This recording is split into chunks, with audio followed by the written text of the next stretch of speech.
I want to welcome everybody to today's joint Senate, House, and Veterans Affairs Committee hearing with the Veteran Service Organizations.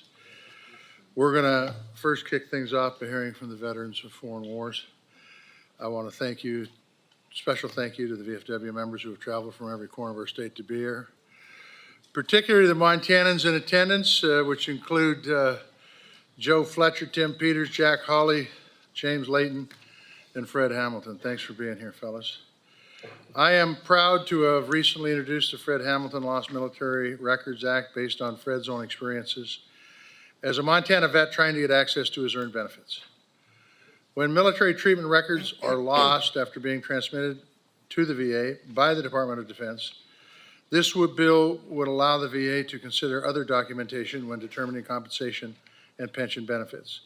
This is a great example of how Congress relies on the VFW to keep us updated on the needs of our veterans and their families, and how we best support these folks. Historic achievements like the PACT Act simply wouldn't have been possible without your vision, your leadership, and your passion. Thank you.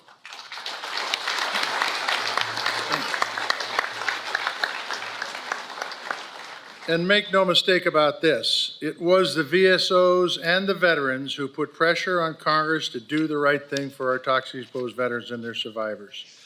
You made democracy work. You held us accountable. And you flipped the votes to get the job done. We now are focused on getting the Major Richard Starr Act across the finish line to finally deliver combat injured veterans their full DOD and VA benefits, and passing the Elizabeth Dole 21st Century Veterans Healthcare and Benefits Improvement Act to bolster veterans' access to healthcare benefits and services for which they are entitled and for which they deserve.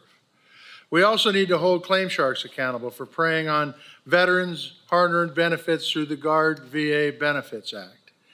But just like with the PACT Act, we need your continued partnership to be successful. Your advocacy is democracy at work, and we're here today to continue taking our cues from you on the work ahead. So thank you for being here. With that, I will turn it over to Chairman Bost. Thank you, Chairman Tester. Good morning. Say a special hello to all of you, and a special hello to all those from Illinois. And if you're from Illinois, you know my part of Illinois is way south. But we want to thank you for being here. And we want to thanks to you and our friends on the other side of the Capitol for hosting this first joint hearing during the second session of the 118th Congress. Now, it is an honor to join my friends, Chairman Tester, Ranking Member Moran, and Ranking Member Takano in welcoming you to the VSO hearing. I would also like to thank the VFW's National Commander-in-Chief, Dwayne Sarmiento, I want to get that right, Sarmiento, and his wife, Ellen, for being here today.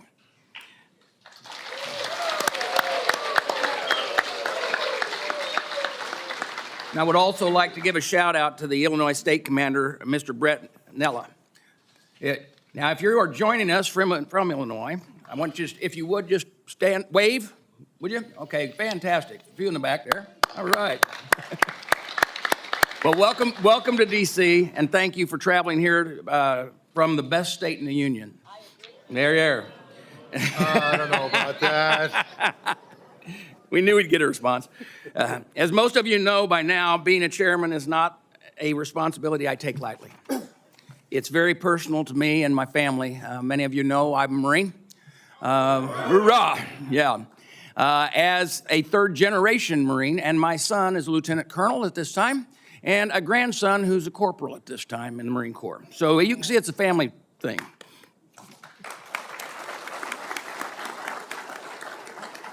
But with that, our family knows, and each one of us up here know the sacrifices you've made. And I know that at the end of the day, you just want the access to health care, benefits, and services you've earned without a headache.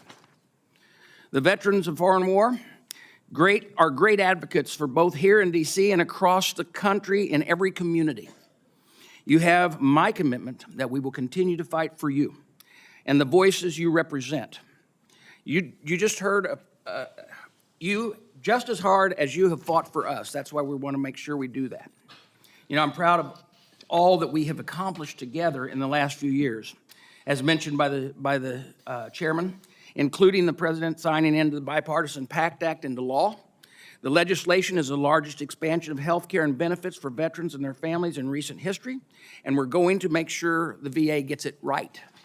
And when they make mistakes, I'll be the first to hold them accountable and get answers for you if they've made those mistakes. We need all of you to continue to let us know what is happening out in the field, and when it comes to wait times for toxic exposed veterans, health care, and other claims decisions. As chairman, a top priority of mine is to hold VA accountable for you, the men and the women who serve no matter what. So please call or visit our website or call us to report any waste, fraud, or abuse. We need your help in making the VA what you deserve. Now, looking ahead, I'm focused on making improvements where we can to modernize the delivery of care and services at the VA. We have made great progress in identifying improvements that could be made to the Transition Assistance Program, or the TAP program, through our oversight efforts. See, the TAP program, I always tell people that whenever I got out of the Corps, we had a TAP program. The colonel tapped me on the shoulder and said, "Hey, I'll see you later." And that was it. So we've actually improved quite a bit by having it, and we're working on the legislation to increase accountability at DOD as well, as adding separate TAP courses for National Guard and Reserve and military spouses. We will make sure TAP is worthwhile experience for every single service member. Now, I'm also proud to have led the efforts to safeguard veterans' Second Amendment rights. As a chairman of VA and as a sportsman, fixing the VA's discriminatory process towards veterans was a challenge, and I'm going off script here. But I'm going to tell you, the frustration I felt when found out that a veteran, all they have to do is seek from the VA, and have done this for 30 years, all they do is ask for a fiduciary, and if they get a fiduciary, they lose their Second Amendment rights without due process. That's ridiculous. It's went on too long. It's discouraged veterans from going to seek the VA, and we were hoping we're getting that problem fixed now.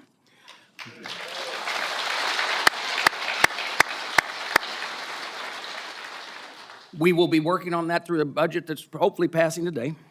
I'm proud to say that our efforts have drawn attention to this injustice, and they paid off.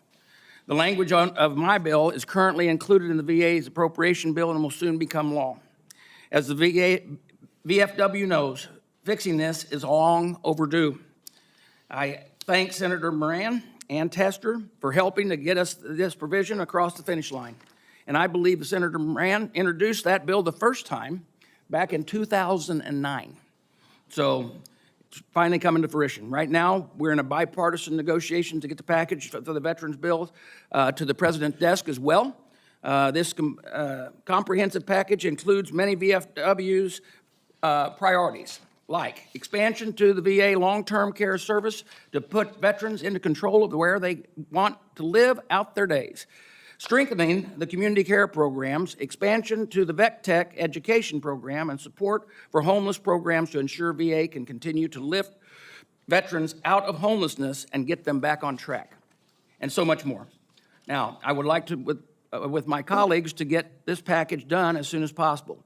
But make no mistake, our work is nowhere near close to being finished. On my side of the Capitol, we're having held over 50 oversight hearings, brought more than 100 VA officials to answer to the veterans taxpayers that they serve, and connected with over 10,000 veterans and their families through in-person and telephone town halls. My door is always open and will continue to always be open, because veterans are still fighting a VA bureaucracy to access the benefits that they want when and where they need them, dealing with the unperforming VA employees who don't have the veterans' best interests in mind, and reeling with the impact of Bidenomics and raising costs of living, which is returning causes, increasing the homelessness across the country, including with our veterans. These might seem like small things, but when it comes down to it, they impact veterans every single day. And I will ensure that the VA gets the budget it needs to complete its goals. I look forward to meeting that mission alongside of all of you. And I thank you again for being here today, and with that, I yield back. I'll now recognize Ranking Member Moran. Chairman Tester, thank you, and Chairman Bost for hosting us, and it's good to be here with both of you and Ranking Member Takano once again as we do our oversight and hear our instructions and suggestions from the VFW and many VSO organizations today and tomorrow. I thank all of our witnesses for being here, for the members who traveled to join us here today, for service members and their family members, for veterans, for caregivers, all who are here to care and love and see that we do the right thing when it comes to those who served our country. I highlight the Kansans who are in the office, and I appreciate the strong relationship and friendship we have. It was good to see the VFW in our office yesterday and DAV tomorrow and others throughout this week. None of the work we do here is at all possible without the contributions and support, the efforts that are made by the VSO community, including those present today.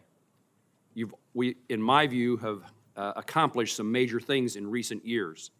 None are insignificant and all are important, but there is more, much more to be done, particularly in making certain that when we pass legislation, it's not just a high five and a press release.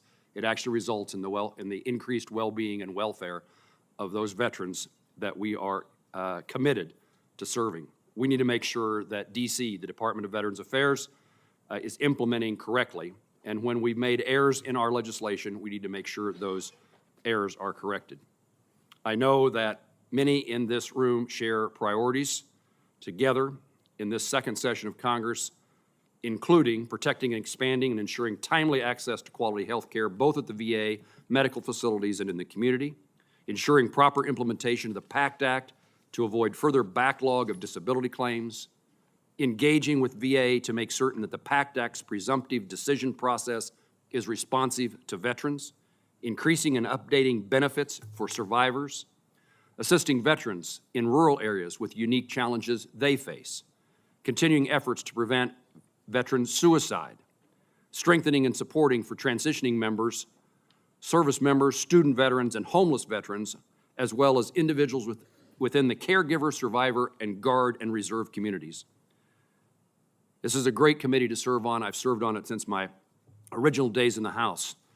14 years in the House, 14 years in the Senate. I've asked for this committee assignment in all of my time in Congress. And I want to take this opportunity to continue to express my gratitude for the help by those in this room and my commitment to work together this year and into the future. Thank you all for your tireless advocacy on behalf of veterans and survivors across the country.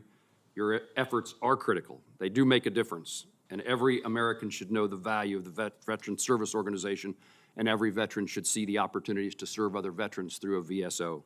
I look forward to your testimony, and I yield back. Thank you, Mr. Chairman. Thank you, Senator Moran. I'll now recognize Ranking Member Takano. Well, thank you, Mr. Chairman, Chairman Tester. Before I begin my comments, I'd like to just take a moment to send well wishes to Rick Weidman. Many of us know and have worked with Mr. Weidman over the years, and he has been a forceful advocate for veterans on behalf of Vietnam Veterans of America. Rick, you are in our thoughts, and I look forward to your returning to hold us accountable and ensuring that Congress properly supports the next generation of service members and veterans. Well, Mr. Chairman and Ranking Member Moran, thank you for hosting us here on the Senate side, and it's a pleasure to be here with my colleague Chairman Bost, and it's great to see all the VSO members and veteran advocates here for our annual discussion of priorities. First and most important question, are there any Californians in the room? California, in my opinion, is the best state. So welcome, and I thank all of you who could not be with us in person and who are watching us at home. So it's an honor to join all the members of the House and Senate Committees on Veterans Affairs to hear directly from the Commander-in-Chief and representatives of Veterans of Foreign Wars. I would also like to welcome the organizations we'll be hearing from on the second panel. It's great to have all of you here as well, and I look forward to hearing about your priorities. And I thank you all for your continued advocacy and support for the veteran community. Now, as we approach the 2-year anniversary of the Honoring Our PACT Act, implementation of that historic legislation remains a high priority for both me personally and the House Veterans Affairs Committee Democrats at large. We remain committed to ensuring that VA has the resources it needs to do the job we asked it to do, and that it does that job to the best of its ability. And I will resist vigorously any attempts to undermine the law and shift back to the old funding paradigm of pitting one veterans program against another or against other domestic spending priorities by undermining the Toxic Exposure Fund, which is used to pay for PACT Act health care and benefits, as some have proposed to undermine. Veterans and their families deserve better than that, and so I hope VFW and other VSOs will join me in opposing any efforts to pull back from the promise of the PACT Act.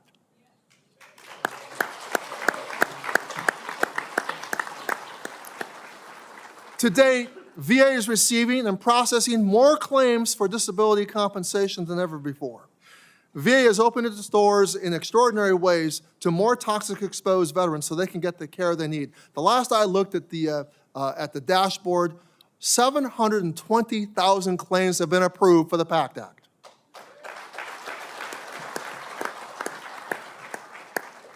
And while the PACT Act continues to be a good news story, the law is not without its challenges, particularly with respect to hiring and training of new staff, modernizing aging medical facilities, and enacting information technology updates. So as I said, we will continue to monitor VA's progress with this law and push the department harder when necessary. And I will work to build on the success of the PACT Act to expand coverage for veterans exposed to toxins both abroad and here at home.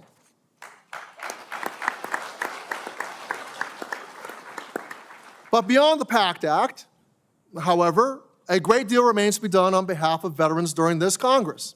And among my principal priorities are preserving women veterans' health care freedoms, including by ensuring that they have access to the full range of reproductive care and counseling, including IVF, which Julia Brownlee has an excellent bill on the Veterans Infertility Treatment Act, which would codify access to IVF and remove the service connection requirement. So IVF, so reproductive health care is veterans' health care, and we must make it the law.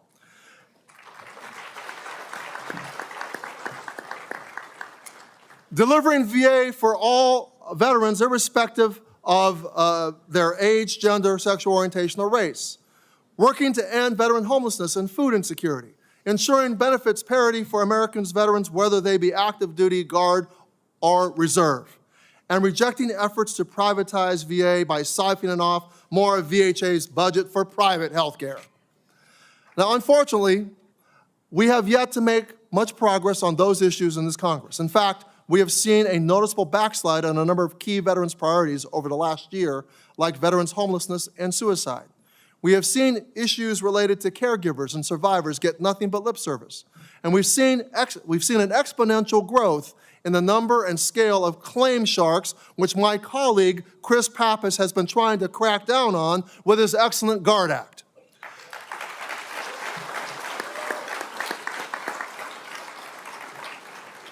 But sadly, the legislative response to those issues from this Congress has largely been non-existent. Instead, we've spent time chasing scandals where they don't exist, complaining about flags and mottos, and arguing about whether it's a good thing that VA is open and welcoming to veterans from all walks of life.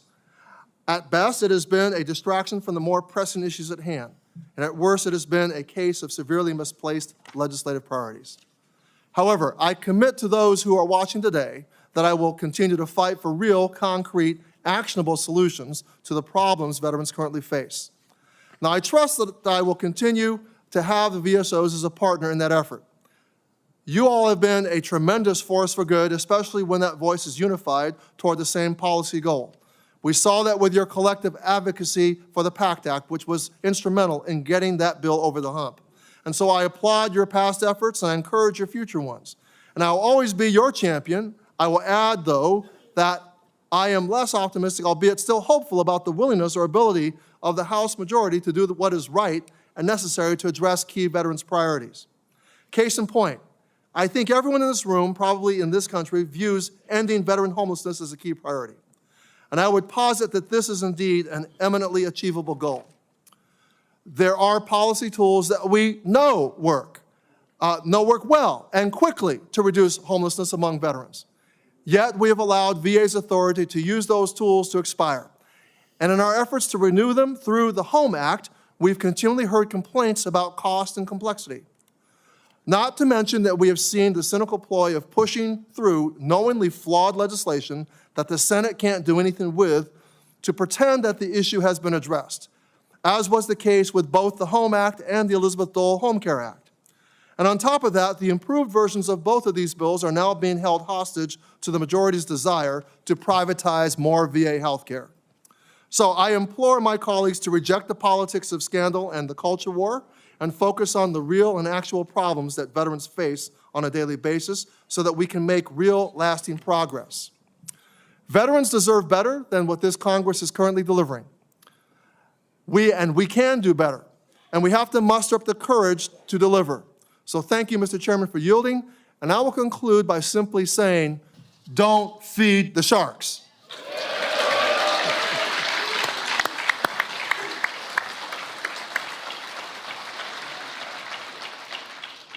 I don't know if the VFW knows this, but you've got some fine people back here working in Washington, D.C., and I want to introduce one of them, Executive Director of the VFW Washington office, Ryan Gallucci, to introduce the VFW national officers.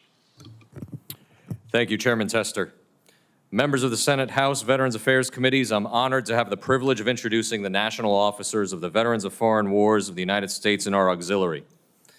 Mr. Chairman, please allow me to ask those to be introduced to please remain standing, and I wish to request the audience to hold its applause until all have been introduced. From the VFW Auxiliary, our National VFW Auxiliary President, Carla Martinez from Utah. Senior Vice President of our auxiliary, Brenda Bryant of Missouri. Junior Vice President, Lois Callahan from Arkansas. And the National Auxiliary Secretary Treasurer, Ann Pantelikis from Connecticut, and Commander-in-Chief's wife, Ellen Sarmiento from New Jersey. Our VFW National Officers. Senior Vice Commander-in-Chief, Alfred J. Al Liphart and his wife, Carol from Georgia. Junior Vice Commander-in-Chief, Carol Whitmore and her husband, Brad from Iowa. Junior Vice Commander-in-Chief Designee, Tim Peters from Montana. Adjutant General Dan West from Texas. Quartermaster General Mark Garduno from Delaware. Assistant Adjutant General Brian Walker from Tennessee. Chaplain David Fry from Idaho. Judge Advocate General J. Douglas Whitaker from Mississippi. Chief of Staff Carrie Pritchett from New Jersey. Inspector General Peter J. Massetti from Germany. Surgeon General Curtis Doc Bowman from Oklahoma. Now joining the VFW Commander-in-Chief here on the dais, Chairman of the VFW National Legislative Committee, Stanley Borashevitz from Connecticut. Director, VFW National Legislative Service, Patrick D. Murray from Rhode Island. I'll skip over Representative Van Drew, our Commander-in-Chief. Director of VFW National Veterans Service, Michael Figlioli from Massachusetts. Finally, I would like to recognize the 10th class of VFW SVA Legislative Fellows, our past auxiliary presidents and past VFW commanders-in-chief who are with us, as well as, I don't know if they came in, but Tanya Starr, the widow of Major Richard Starr, and Senator Elizabeth Dole, a champion for our nation's caregivers. Thank you, Mr. Chairman. Thank you all for being here.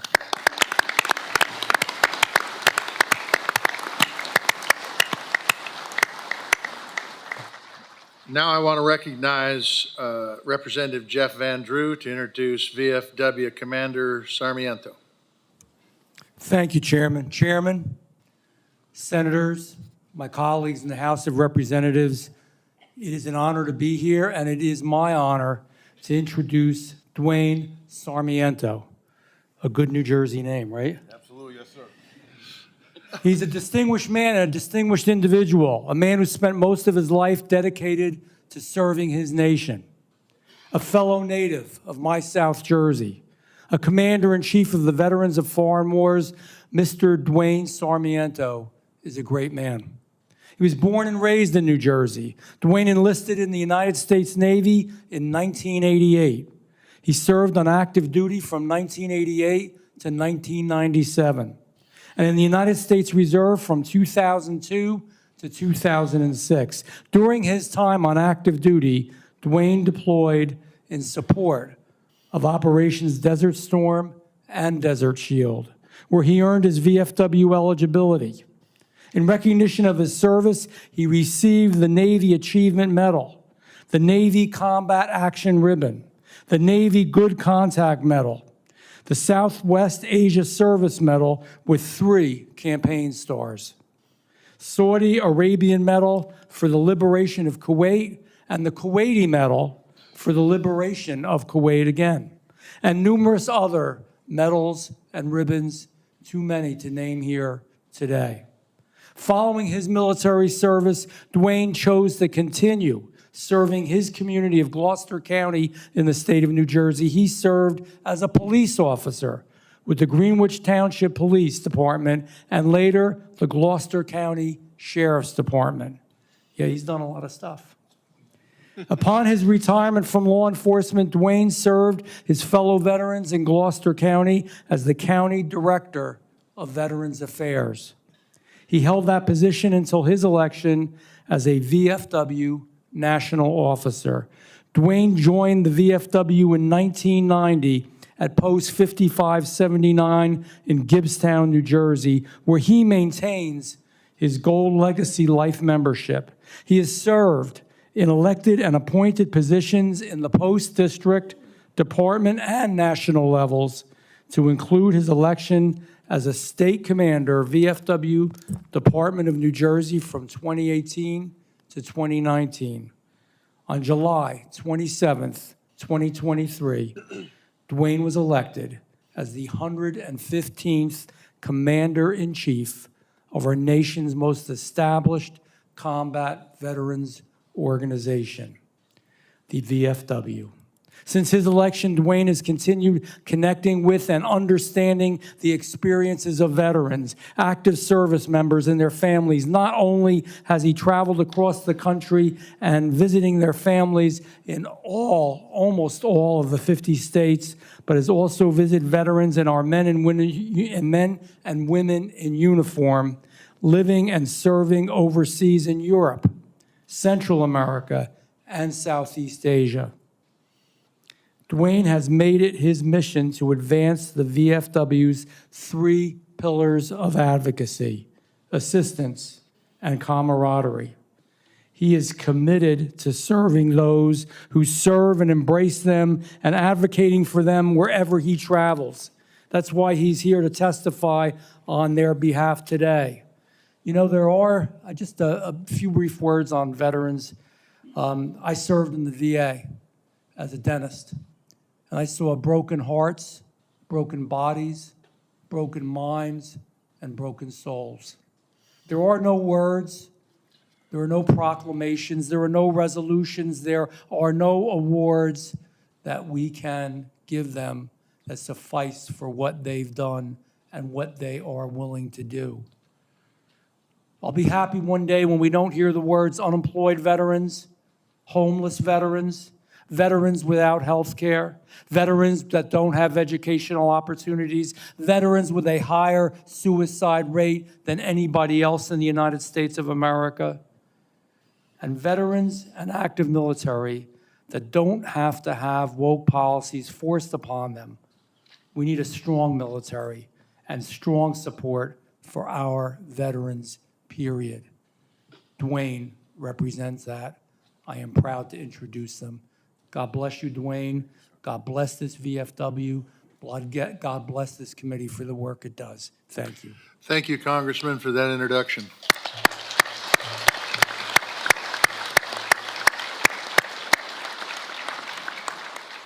Congressman Sarmiento, I will now turn it over to you for the VFW's. Oh, He'd be in my district. He'd beat me. he hasn't. He probably could. He hasn't told you that he just filed yesterday. I got to check. Come on, Dwayne. You didn't tell me. I'll tell you one thing. When I called you congressman, I got boss attention. I'll tell you that. Commander Sarmiento, I'll now turn it over to you for VFW's opening statement. Thank you all for being here, and we look forward to your statement.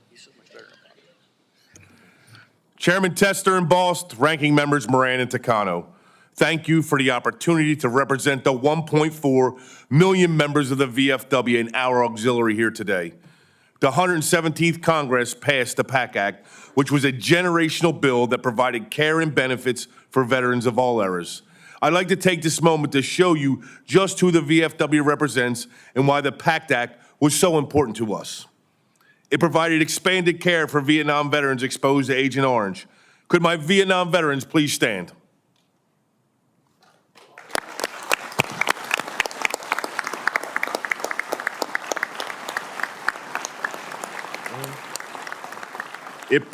It provided expanded care for Gulf War veterans exposed to sarin and other unknown chemicals and toxins. Could my Gulf War veterans please stand?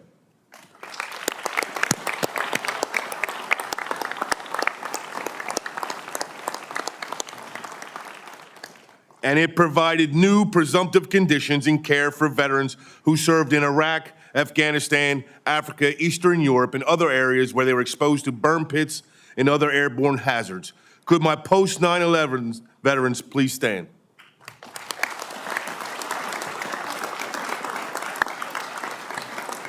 Thank you. This is who the VFW is and who your work is helping today.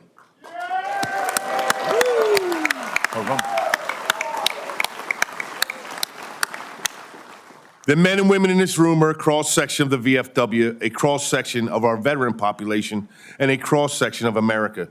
This is why I call upon you as our leaders in Washington, D.C., to continue fighting for those who served, are still serving, and to every day meet the challenge.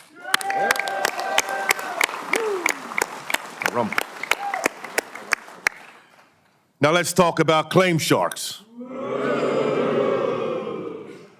With the passage of the PAC Act, the VFW saw an increase in online advertisements from predatory claim sharks that target veterans' earned VA benefits. They argue that the high fees they charge make them more effective in assisting veterans than the free services offered by VA-accredited veteran service organizations. That is false. They say that there's no way for them to seek VA accreditation. That is also false. Anyone can seek accreditation, but they refuse to do so because they would no longer be able to charge exorbitant fees, especially for work they didn't do. Companies that prey upon veterans and disregard the law must be held accountable, not rewarded with legislation to legalize their predatory behavior.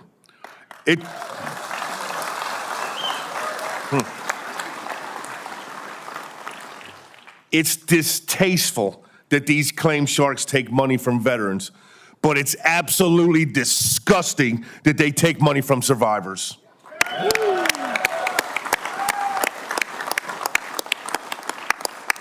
The VFW strongly supports the Guard VA Benefit Act, which would only reinstate penalties for charging veterans unauthorized fees for VA claims. Claim sharks are spending millions of dollars to lobby against the Guard Act here in D.C., stalling a federal fix. So instead, we're working in the states to enforce the law. New Jersey and New York have already made claim sharks illegal, and bills are moving forward through the legislatures all around the country. The claim sharks have fought our bills in every state and continue to try to buy influence. But we will never give up because we have the law and the moral high ground on our side. Yeah.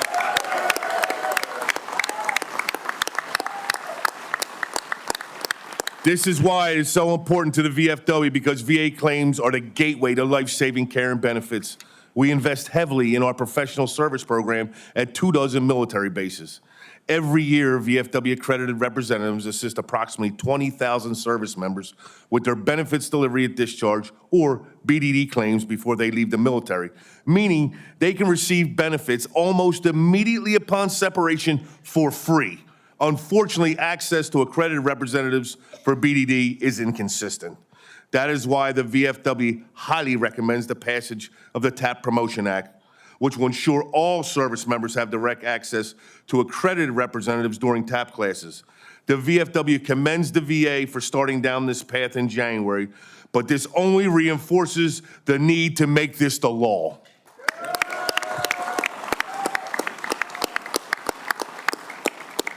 Transition is an important milestone in a service member's life, and the VFW believes we need to do everything we can to support that journey. That is why the VFW works with like-minded organizations like Onward Ops, USO Pathfinder, and Wounded Warrior Project to offer data-driven resources for transitioning service members. We have also partnered with Columbia University to produce a report on transition that will come from real-time experiences from those exiting the military. Recently, transitioned former junior enlisted veterans have higher rates of homelessness, unemployment, and suicide than other veterans. We must do everything we can to help ease that transition, especially for those who are at higher risk. Trying to stop suicide or homelessness is meaningless if we ignore the root causes. The VFW urges Congress to pass not just a number act, to direct VA to report on all its programs and veterans in crisis. Preventing crisis requires it looking at more than when was your last mental health appointment. We need to look at all VA benefits to know what actually works instead of fumbling to react when it's too late. VA's own research shows that factors like financial stability, housing, and jobs protect against crisis. But if veterans have problems accessing benefits like the GI Bill, why would they trust the VA with their health care? After years of sounding this alarm, VFW is optimistic that VA may finally be listening, but we can do more. After the Navy, I spent 20 years as a police officer. If you got the gun in your mouth, it's too late. We need to understand what happens before a veteran gets to that point.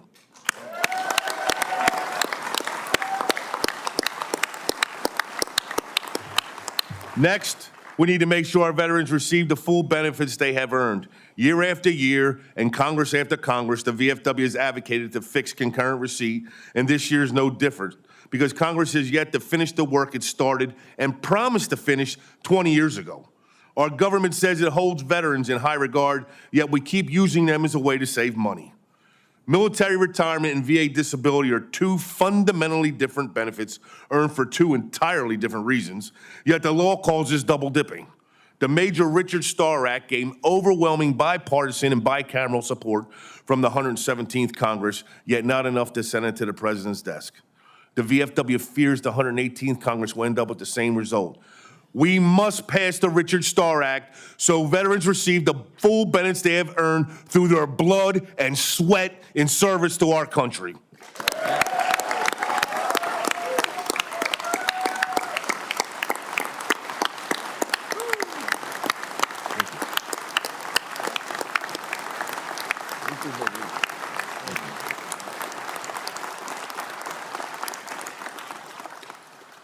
Another inequity that demands the attention of Congress is how we treat our veterans living overseas. I'm a Filipino-Italian-American from New Jersey. I know it's an odd mix. I still have many friends and family who live overseas. Many are veterans who have earned care and benefits through their service. We know there will never be the same level of care outside the U.S., but what many overseas veterans face is indifference and apathy. Common services like direct deposit are not available to overseas veterans. In many countries, services like medical care and postal service for veterans are being reduced. These aren't just veterans who retired for a better beach. Many of these veterans are still employees who work for the Department of Defense or state, supporting interest in the military mission. Cutting off service for overseas veterans should be viewed as a national security risk, which is why we need to enact common sense reforms for veterans living outside the U.S. This is why the VFW calls on Congress to undertake substantial reform to the VA Foreign Medical Program. I want to thank my Congressman, Jeff Van Drew, for his interest in our efforts. The current Foreign Medical Program is literally a riddle wrapped in a puzzle because experiences vary widely depending on where you are and who you know. We have to provide consistent access to care and support to veterans overseas. VFW welcomes the opportunity to discuss these issues with you. Lastly, I close my remarks. I feel it is necessary to remind everyone of our sacred obligation to make sure we never leave a fallen comrade behind. Former President Calvin Coolidge stated, "The nation which forgets its defenders will itself be forgotten." That not only applies to the men and women who made it back home from the fighting overseas, but also those who never made it home. We must continue to fully fund and prioritize DoD's critical mission to make sure all service members who went missing or prisoners of war are recovered and returned with honor in their final resting place on U.S. soil.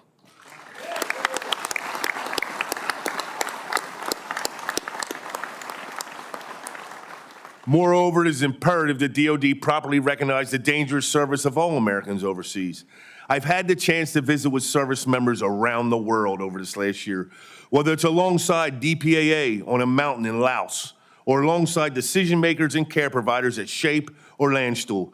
I've heard firsthand about the needs of today's force, which is why those who are fighting terrorism in the Middle East or deterring aggression on the eastern flank of NATO deserve proper recognition for their service on behalf of a grateful nation.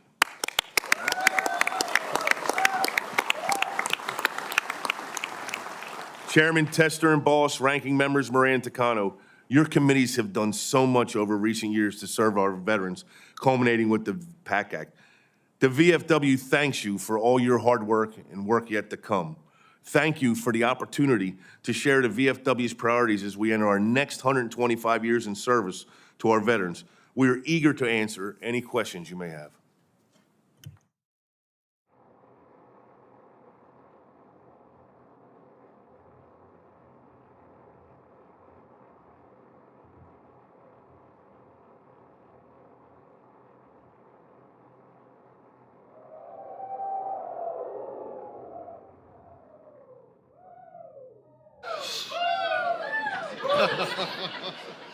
Look what you started. So there, for the information of the folks on the dais, there'll be 3-minute rounds, and there's going to be a lot of questions to be asked, so try to keep it to that. I'm going to start out, Commander, asking you about mental health. Look, Senator Bozeman and I introduced not just a Numbers Act, requires the VA, as you pointed out in your opening statement, to more closely examine the association between veterans and their benefits and suicide. This bill would have the VA look at the veterans' use of disability compensation, education, employment benefits, home loans, foreclosure assistance, and housing assistance programs. So my question to you is this: how could this analysis of veterans' use of VBA programs improve VA suicide prevention efforts? Oh, it's on. I never turned it off. I apologize. Chairman, we fully support this. You know, what happens is, and it, just like I said, when a veteran commits suicide, it's like, when was his last appointment? We need to look at the total package with VHA and VBA. What benefits were they receiving? Because when it's too late, if we're worrying about when their last mental appointment is, it's too late. We have to say, what's the root causes here? You know, suicide and homeless, I gotta be quite honest, Mr. Chairman, a lot of the root causes are the same. You know, when you say, you know, we'd like to have zero veteran homelessness, zero veteran suicide. You know, I think in a perfect world, you're right, that's going to happen. I can tell you as a police officer, if we can save one, if we can look in and help out with their transition, because what causes it? Transition. You know, financial stability, jobs. That's the stat we'll never know, because if they have that, they never get to the end point. But when we look back on the data and see what they received, that's when we can start making a change. And if we can save 1 out of 5, 2 out of 5, that's a home run. That's a home run. And that goes the same for homelessness. It's the same root causes. Because, and I'll be done, and I got me rattled, I apologize. It's okay, you did good. You did good. Thank you. Look, my friend Tim Peters, who's sitting right over there, who's the VFW's junior vice designee, informed me some time ago that veterans are being denied earned VA benefits because of federal government lost their military records through no fault of their own. We recently introduced legislation to address this, named after a Montana veteran by the name of Fred Hamilton, who I believe is here today. And could you tell me, I know the VA supports this bill, could you please discuss how this Fred Hamilton Lost Records Act would improve the claims process for veterans? Absolutely, I'd love to. And Fred is in the room, I truly believe that, or I know that. So the Fred Hamilton, what you bring up, I mean, veterans are being denied a claim because the VA lost their records. This is a no-brainer. I mean, I get it. The government's big and bureaucratic. And in the bureaucracy of the government, I understand. And I understand there's got to be tweaks to be made. And I appreciate you putting this in. And I hope this committee forward this out, because when you get down to the bottom line of this, a veteran puts a claim in, they get their medical record and service record, and they deny it because they lost it. That doesn't even make sense to me. But then thank you for taking the initiative on this, and I know this is a no-brainer for the committee, sir. Thank you, Commander. Chairman Boston. First off, let me say that there's sometimes that each one of us, that when we deal with government, a lot of things don't make sense to us, okay? That being said, Commander, we know the VFW is a staunch supporter of VA's community care network, but we know some veterans are still waiting too long to get the care they want. What do you think the VA needs to do to improve community care access? It's an excellent question, Chairman. It's a balancing act with the VA. I use all VA healthcare. I truly do. Everything I do, I use the VA. And there's sometimes I get farmed out in community care. But it's a balancing act. You can't have too much of one. The VA secretary was just briefing us saying, you know, it's in some places leading up to 40% are getting sent out, and even he agrees that that's not right. That we need to, it's a more of a balancing act. Because what happens is, and I talk to veterans all the time, you get sent out to community care, you're on the hook to pay the bill even though the VA sent you because you're the one getting the late notices. Where's my money? Where's my money? And you're being drugged into court because the VA sent you out. There's a fine line here. We have to find it, do this balancing act with it. I mean, community care, we are supportive of it. It does help care, especially in rural areas, sir. But for the veterans to sit there and be billed with late notices, time after time after time, it creates undue stress. And I'm hoping that we can find this balancing act. You know, I was pleased to be working with Senator Moran, Senator Tester, Speaker Johnson. We were able to get the language of my bill, H.R. 705, to protect the Second Amendment rights for veterans, including the included in the appropriations bill. We'll consider this week, and I'm grateful to VFW past support of this issue. Is this something that the VFW will continue to support? I absolutely guarantee the VFW will continue this support of this. What it does, you know, and sir, you brought it up in the beginning. We're not asking, veterans aren't asking for anything special. All we're asking for is due process that every other agency or any other person that goes through any other service in the federal government gets. Not some a VA administrator deciding, we're taking your guns. All we want is due process. However that plays out, then so be it. But that's all we're asking for, and thank you for spearheading us. Well, thank you, and my time is running short, and there's a lot of others. Senator Sullivan, I think you're recognized. There you are. Thank you, Mr. Chairman, and I want to ask my fellow Alaskans if they're in the audience, if you can stand and be recognized. You know, I think they get, here we go, and I think they get the award for traveling the furthest, maybe a little bit dispute with the Hawaiians. But we also get the award, no offense, on Alaska, more veterans per capita. That is a fact. So how about a round of applause for that? All right. And then I was just going to mention, I retired from the Marine Corps last month after 30 years. And so now I take one title, a U.S. Marine, which I'm very proud of, and now another very distinguished title, an American veteran. So I'm very excited about that. Commander, I want to thank you and your team and all the other VSOs. Last year, you might remember, I really focused on this Camp Lejeune issue. It was a priority of so many of our VSOs. We had sick families at Camp Lejeune. We gave them the legislation to get funded, to get better. Unfortunately, we had some law firms that wanted to make sure they got the money and not the Marines, the sick Marines. Everybody came out against that. We finally got an executive order saying that there is a cap on attorney's fees, 20 to 25% period. The Attorney General of the United States has said if a law firm charges sick Marines more than that, they will be civilly or criminally liable, okay? Really important. Some of these law firms are charging 60 and 70% contingency fees. It's disgusting. So can I ask you very quickly, and I know when the other VSOs come up, can you make sure that we're still getting the word out to our veterans that there's now a cap? And this is really important. Even if they've already signed a contract with a law firm, 70%, I've asked the Attorney General, that is null and void. And if that law firm tries to charge a family of sick Marines, they could be criminally liable. So can you and are you getting the word out so none of our Marines and their families are getting ripped off by these unscrupulous law firms? Sir, we are absolutely getting the word out. We raised the alarm on this last year. I know you I want to did. thank you for spearheading this. Look, we put out to our people. Our VFW actually partnered with some law firms that we already gave us the reduced rate. Yeah. Because before this was passed, you're right, 60, 70%. Insanity. Crazy. Absolute insanity. And we're glad this has been codified into law. And sir, thank you for being a member of the Veterans of Foreign Wars. I am. Yes. Well, Commander, I have a reputation on this committee of going way over my time, and I think it ticks off a lot of my Senate colleagues. I don't want to tick off the House colleagues. So with 1 second left, I'm going to yield back, Mr. Chairman.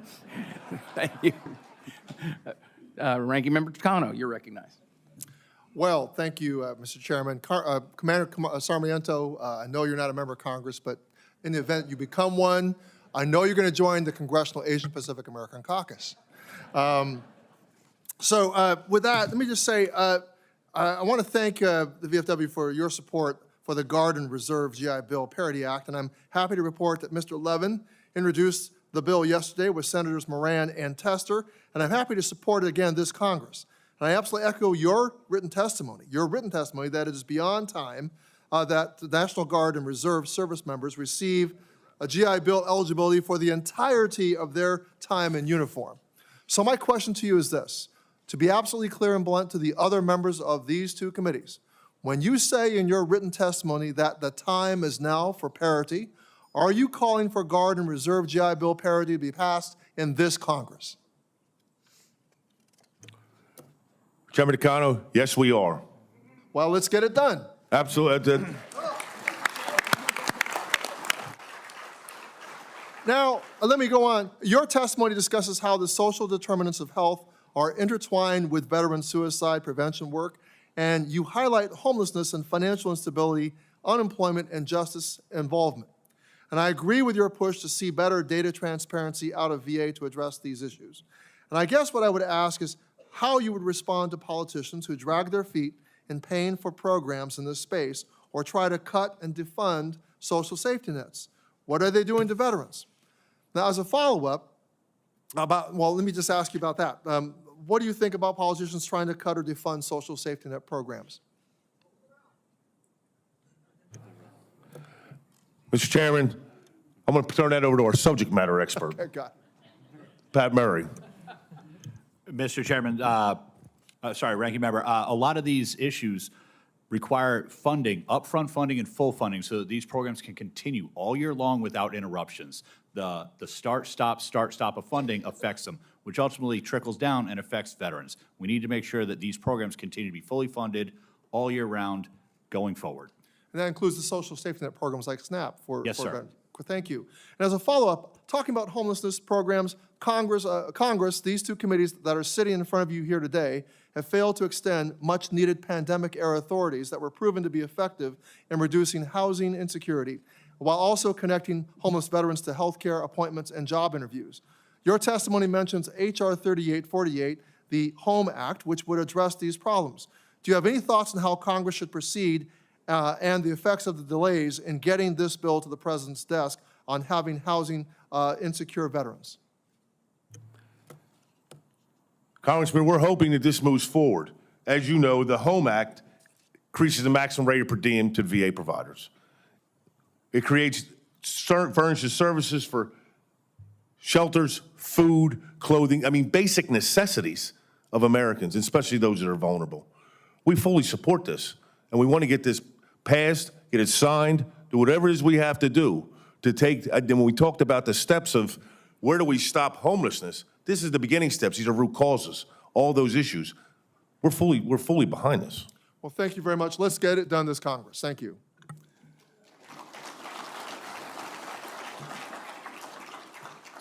Senator Hassan is now recognized.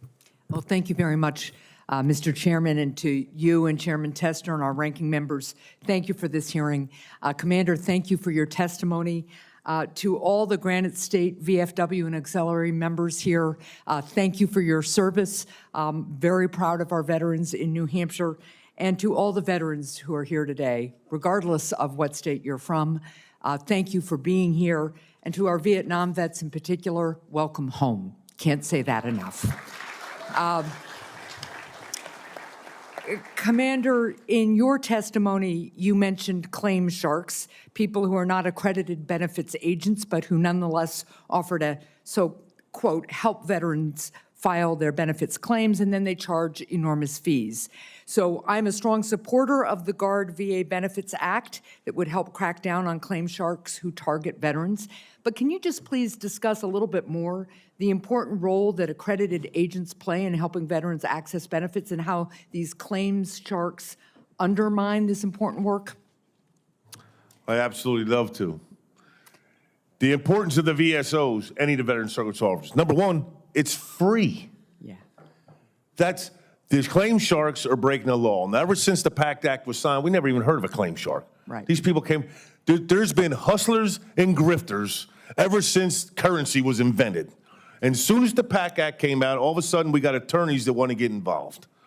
To sit there and prey upon family members that just lost a veteran, to sit there and prey on a vulnerable veteran, that's a shark. That's why we call him a shark. And it's against the law. Right.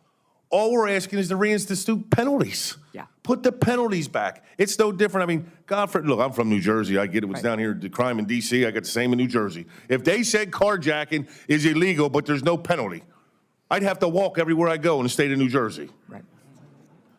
That's what, I mean, I hate to use, a very oxymoron like that, but truly, all we're asking is put the penalty back. They prey upon us. It was totally amazing that before the PACT Act was signed, you never heard about this. Right. Right. They saw the money, they smelled the blood. And that's why we're against this, ma'am. All right. Well, thank you very much for that very clear explanation. Very, very clear. I want to move on to one quick topic before my time is up. You mentioned also, Commander, the need for the VA to provide easily accessible health care and counseling for women veterans at all VA locations. To help address issues faced by women veterans, this committee has worked on a bipartisan basis to pass into law several key pieces of legislation. The Deborah Sampson Act that eliminated some of the barriers to care that women veterans encounter, and the Dr. Kate Hendricks Thomas Service Act that expanded eligibility for breast cancer screening. We need to continue building on this work. I am out of time, but I would love it in the course of this discussion this morning, if you can just touch on how we can increase access to care for women veterans and fully integrate them into the VA care.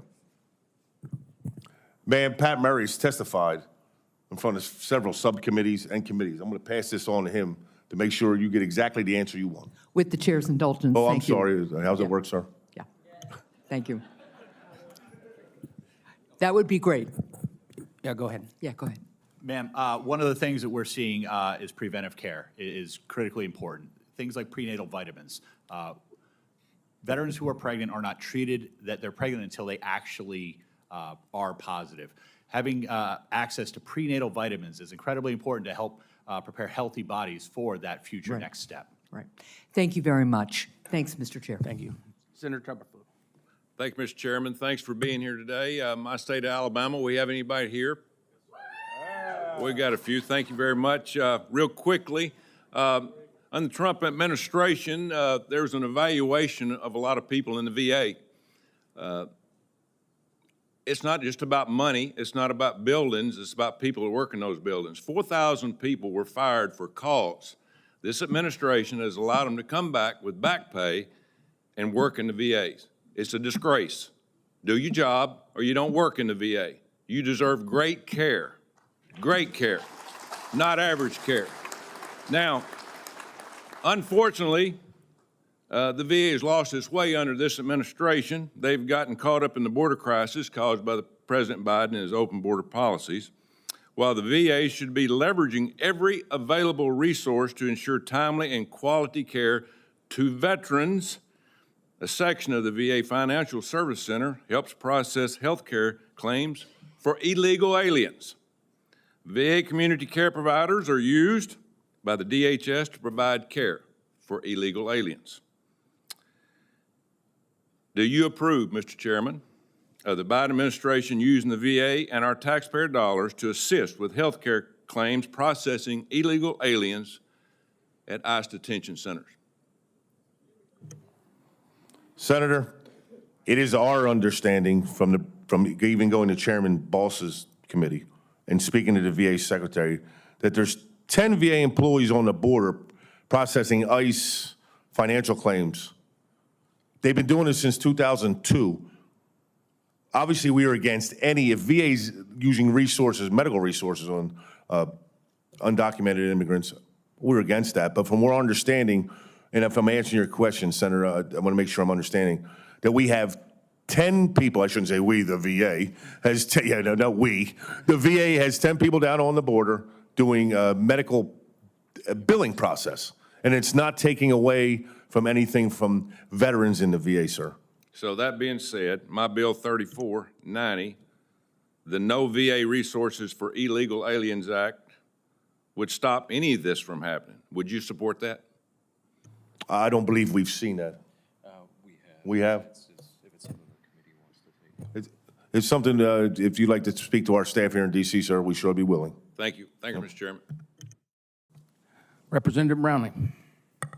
Thank you, Mr. Chairman, and thank you, VFW, for being here. I love the energy in this room and your determination and commitment and advocacy for getting all of this legislation done for our nation's veterans. So thank you very, very much. Mr. Commander, I wanted to thank you for your support for the Elizabeth Dole Home Care Act. And I know that your people testified or sent a statement for the record in front of the House VA Committee, and you wrote about how important this bill is, particularly for our veterans who are experiencing early onset of dementia, which I think is extremely important. I think the Elizabeth Dole bill is very important for our aging veterans. I think the Elizabeth Dole bill is very important for our disabled veterans. So if you could just speak a little bit about why this bill is important and why veterans cannot afford to wait any longer for its enactment. Thank you, ma'am. The VFW believes it is imperative that we pass this piece of legislation on the caregivers because it's so important. Look around, all the blue hats out here, whether they're male or female, they're family members. They were caregivers before that term even came about. So we support this legislation. We want this to pass. We're hoping that sometimes what happens, as you know better than I do, when we change regulations or we change the law, those already on it, I'm getting kicked off. That we be mindful of that, and we're more than willing to work with you to be sure that doesn't happen, but we're on board with this. Well, thank you very much. I think Ms. Dole is going to be here later in this meeting, and I just, this is an important bill, and it is, at the end of the day, it is what veterans, I believe, want. And we know that the health outcomes are far better with veterans being taken care of in their homes versus in institutionalized care. So I really, really do appreciate your advocacy around this. So I have very little time left, but I just wanted to address the issues around the challenges, really, that all veterans are experiencing in terms of accessing survivor benefits. And VFW talked about, where Congress should be practicing better oversight around this issue. And I just wanted to say that after we had a hearing in the House, I followed up with Undersecretary Jacob and his team regarding this issue and the DIC application and the fact that it's 20 pages long, very onerous. I looked at it. I mean, I can't do my taxes by myself. God forbid that I could fill out this form by myself. So I think there is a lot of changes that need to be made. And again, I'm running out of time, but appreciate your advocacy around this and really working and engaging with VBA to make sure that they follow suit on this. The Undersecretary has promised me that they are looking at regulatory or statutory changes in this area. So thank you. Senator Blumenthal, you're recognized. Thank you, Mr. Chairman. Thank you all for being here. As a law enforcement commander, as a law enforcement officer for many years, I appreciated your very direct comments on the need for effective enforcement. And let me talk about the PAC Act in that regard. Too often, there is exploitation of our veterans. I've introduced a measure called the Guard VA Benefits Act. It's bipartisan with Senator Graham and Senator Tester. I wonder if I could ask for the VFW's support for that measure to make sure that individuals accredited by the VA and supported by VSOs are not exploited by individuals promising them that they will get them benefits when all they need to do is apply for those benefits directly. Sir, we stand behind you about 1,000,000,000%. Matter of fact, we'd love to give you one of our Claim Shark pins if you'd like to wear it that says, "Don't feed the sharks." That's how we're behind that 1,000%. You know, I was speaking earlier about, always got hustlers and grifters. Always. That's why we're against this. We provide free, not just us, all the VSOs provide free. Those people sit there and they'll tell you they have a magic wand. I'll guarantee you benefits. You're going to get X amount of dollars. But when the magic don't happen, pay me. That's what they want. Pay me. We got a contract. I'd be happy to wear the pin, and I also want to thank the VFW and other VSOs for their support for the Afghan Adjustment Act. I've been helping to lead that effort. Two of my sons, one a Marine, the other a Navy SEAL, know firsthand how our at-risk Afghan allies remain in jeopardy, and our veterans have been at the tip of the spear in championing measures that will enable us to give those Afghan at-risk allies a path forward in this country. I'm going to give you a chance to comment in the time that I have left. We've been supporting this for several years since it brought to the forefront. And earlier on, when the OIF and OEF vets turned up, there's plenty of Afghanistan veterans in this room. They know they worked alongside our allies. Of course, we want to support them the best way we can. Right or wrong how we left, we ain't here to debate that. But they were our allies, and we're behind this. Thank you. I want to thank the VFW for all of its service, very often underappreciated by our veterans, but just absolutely vital. And to everyone in this room and to the many who are not here today, thank you for your continuing service. After you wear the uniform, you continue to make this country the greatest in the world. Thank you to all of you. And I don't know whether we have anyone from Connecticut here, but thank you all. Thanks, Mr. Chairman. Representative Pappas. Thank you very much, Chairman Bost. Just want to recognize all the veterans from the Live Free or Die state of New Hampshire who are joining us here today. Met with them last night in my office.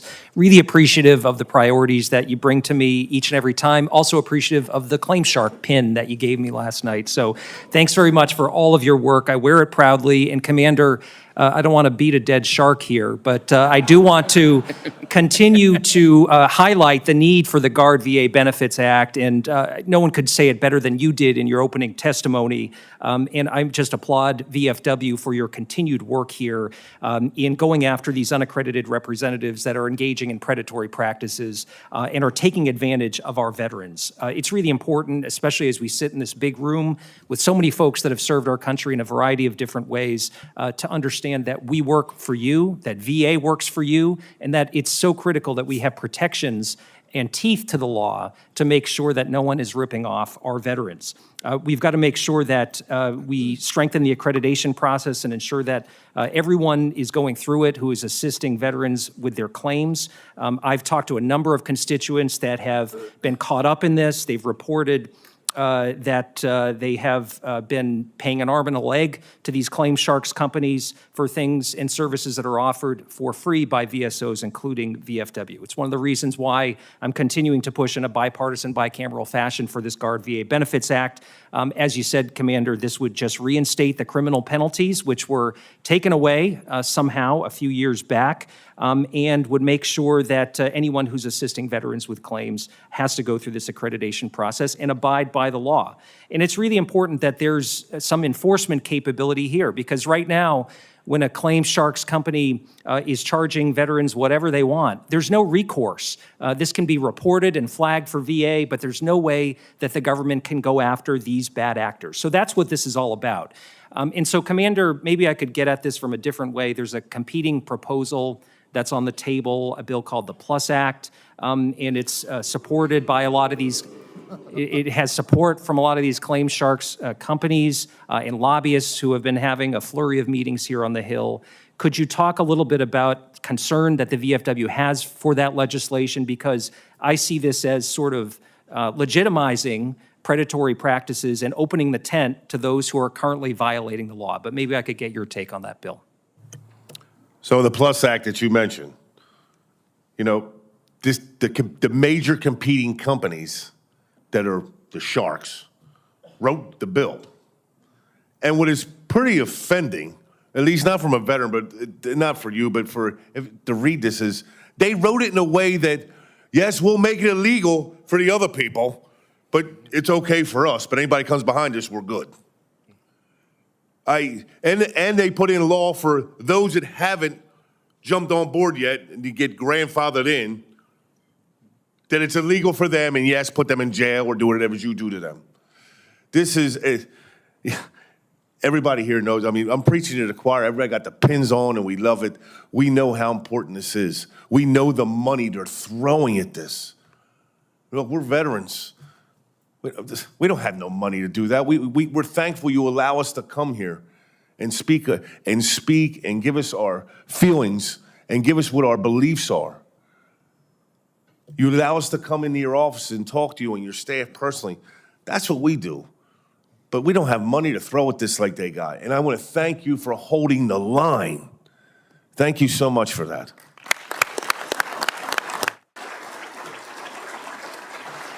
Well, thank you. I appreciate your advocacy on the state level, but we can't let Congress off the hook. We need to pass this at the federal level. I yield back, Mr. Chair. Senator Rano, you're recognized. Thank you, Mr. Chairman. Aloha to all of you who are here, all of the veterans organizations. Thank you very much for all that you do for our country and what you've done. I particularly, of course, want to give a big shout out to the veterans who have come all the way from Hawaii. They probably came the farthest from Hawaii. Where are you guys? All right. Big shout out to you. And I know that we cover a lot of issues for the veterans, but I have to say that I sit on 5 committees in the Senate, and the Veterans Committee is one that really is characterized by bipartisanship.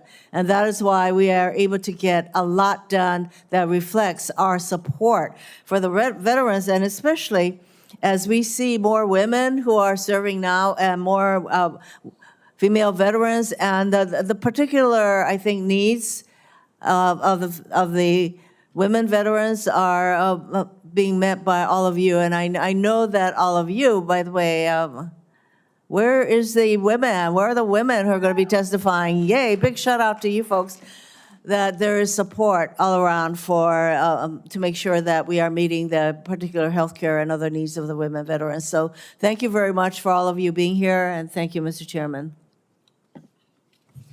Thank you. Representative Leo. Mr. Chairman, thank you. Well, I'm excited to see some fellow VFW members in the crowd. I suspect I got some Pennsylvanians in the house. Are anybody here? Okay, here we go. We can beat the dead shark. I'm game with that. Commander, I'm surprised you're able to keep it from swearing talking about these guys. I heard hustlers and grifters. Okay. I'll ask an easy question. And I know the answer because I used a VFW, VSO, when I did my claims to the VA. What do you charge?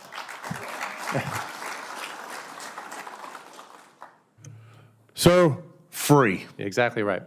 And look, I think that's an important message that my fellow veterans maybe don't know, right, is that there are folks who will help you do this for free. It's not just the VFW. There are plenty of VSOs who will serve veterans and help them navigate benefits they've earned, right? That's what we're talking about. That's part of the obligation this country has to everyone who wears the uniform, peace, war, whatever. You've earned those benefits. It comes from your service. No one should hesitate coming to the VA to get it. So that's all I want to say. I'm with you in this fight. We got to take on these sharks.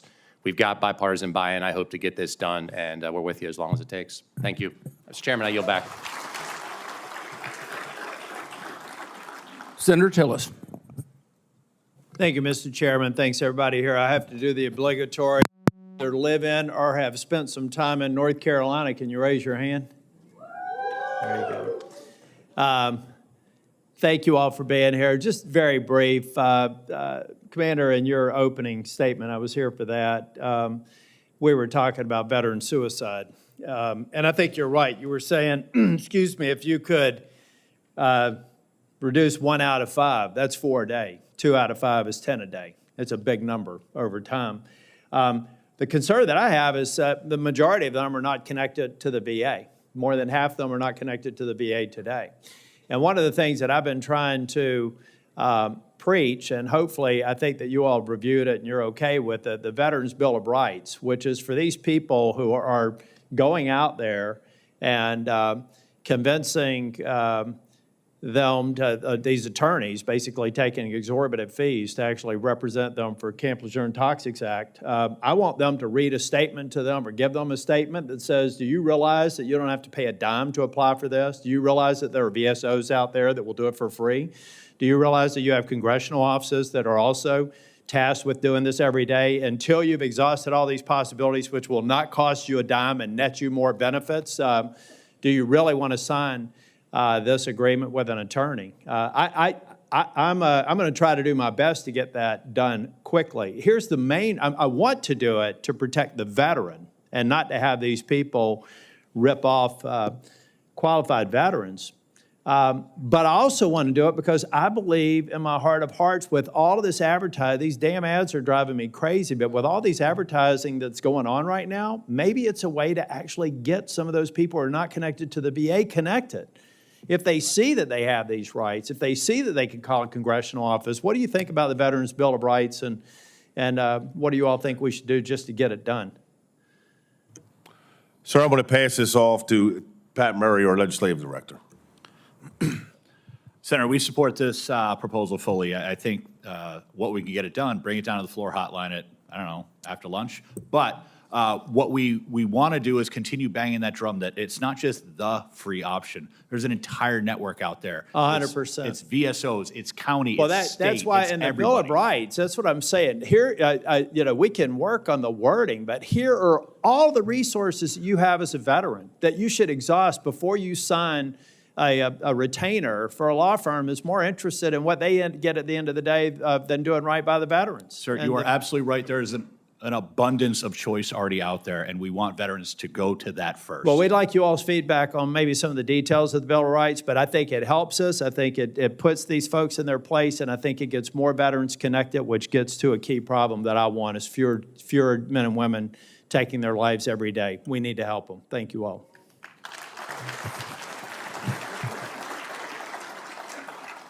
Representative McGarvey. Thank you, Mr. Chairman. If we have any veterans here who are ever stationed in or live in Kentucky now, we're glad to have you all here. So thank you for being here. Commander Sarmiento, thank you so much. You know, people sometimes tell me they have a hard time understanding what's going on in Washington. I hope they listen to your testimony because there is no doubt. We appreciate it, both your thoughtfulness and your candor in that regard. I'm truly inspired listening to so many of these stories, observing the strength and the passion with which you all advocate for our nation's veterans, the men and women who are willing to put on a uniform and sacrifice everything to keep this country safe. Your expertise empowers us and the committee members to work together and to do all we can to ensure access to the benefits and the services that veterans and their families have earned. So again, I thank you guys for being here. You mentioned in your testimony today several quality of life issues, which I like to call social determinants of health, that affect veterans and their families. It's issues like transitioning out of the military, food security, housing, employment, transportation, childcare. The list goes on and on and on. I believe this committee and the VA can and must do better to address social determinants, which we know are significantly tied to health outcomes. These issues don't exist in silos. They all affect veterans' health. So I think we got to start treating them that way. Commander Sarmiento, I'm getting my question here. The existing benefits and approaches are often disparate and require veterans or spouses to navigate several separate and unconnected programs, which can be confusing and overwhelming. It seems our current system doesn't approach health from a holistic perspective. Do you think it would improve veteran health if the VA treated resources like transportation, childcare, employment, and stable access to food and housing as part of a holistic approach to veterans' health? Yes. The answer, the simplest, sir, the simplest is absolutely yes. And I think that starts, we talked about the TAP Promotion Act. When you do the transition, once that act's in, now you're exiting the military. It starts there. Then it trans off with a handoff to the VA. And if we can get everybody talking and on the same page, it's a win-win. Sometimes you're right, and government gets siloed. Yep. The VA's here, DOD's here, other people are here, and I don't work for you, you don't work for me. If we can just get people talking and ease the transition of everything you said, it's simple. It sounds simple, I know. Look, you know better than me. It sounds simpler than it is. But we're willing to work on this, and we believe starting with the TAP Promotion Act, when you're exiting the military, to do a handoff to the VA. Thank you, sir. Appreciate all your all service, and Mr. Chairman, I yield back. Thank you. Representative Rosendale, you're recognized for 3 minutes. Thank you very much, Mr. Chair, and thank you, everyone, for coming in and attending today. Commander Sarmiento and the rest of the veterans of foreign wars of the United States for coming to Washington, D.C. to testify today. I look forward to having representatives from the Montana chapter of the VFW in my office later today, and I always appreciate your perspectives and insight on all the veterans' issues. In your written testimony today, you stated adopting a value-based healthcare model would allow for a patient system-centered system that aligns with the VA's whole healthcare approach. Helping lead the charge on a bill that would establish a pilot program to allow veterans to receive a health savings account and use the money to obtain medical services through a direct primary care arrangement. The legislation would make it easier for veterans to see their doctor and spend money on preventative measures to improve their health before getting sick. I was the insurance commissioner of Montana from 2016 until 2020, and I'm proud to say that I was able to get authorized direct primary care agreements between private individuals and doctors, physicians, for a very low cost. And not only have we received incredible response from the patients themselves, but from the doctors that are delivering that care. They have a much more close and intimate relationship with the physicians. So it has been working out extremely well for everyone involved, and has been able to address some of these issues that are chronic conditions like high blood pressure and diabetes, so that we make sure that we have a good maintenance program in place. What I would like to ask Commander Sarmiento is, what ideas do you have to make the care at the VA more patient-centric?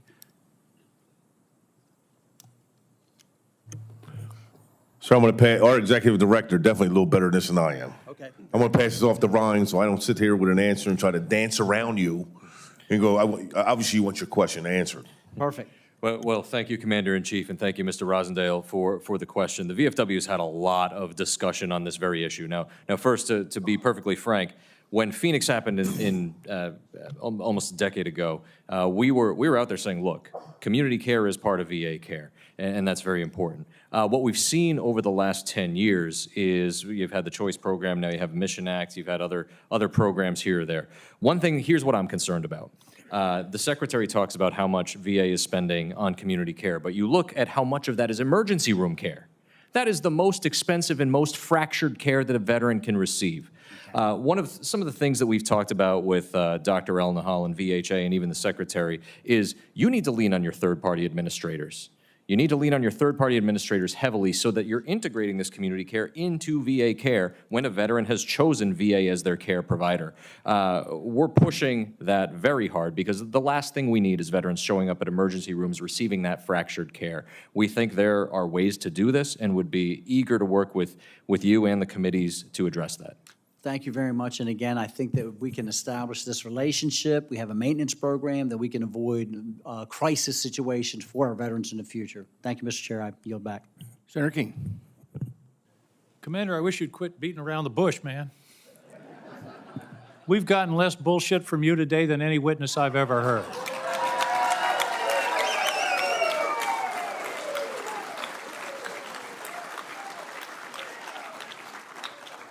And man, we see a lot of that. So anyway, it seems to me one of the themes here is common sense. Richard Starr Act. You earn two separate benefits, you should get them, period. Richard Starr, common sense. Here's the other one.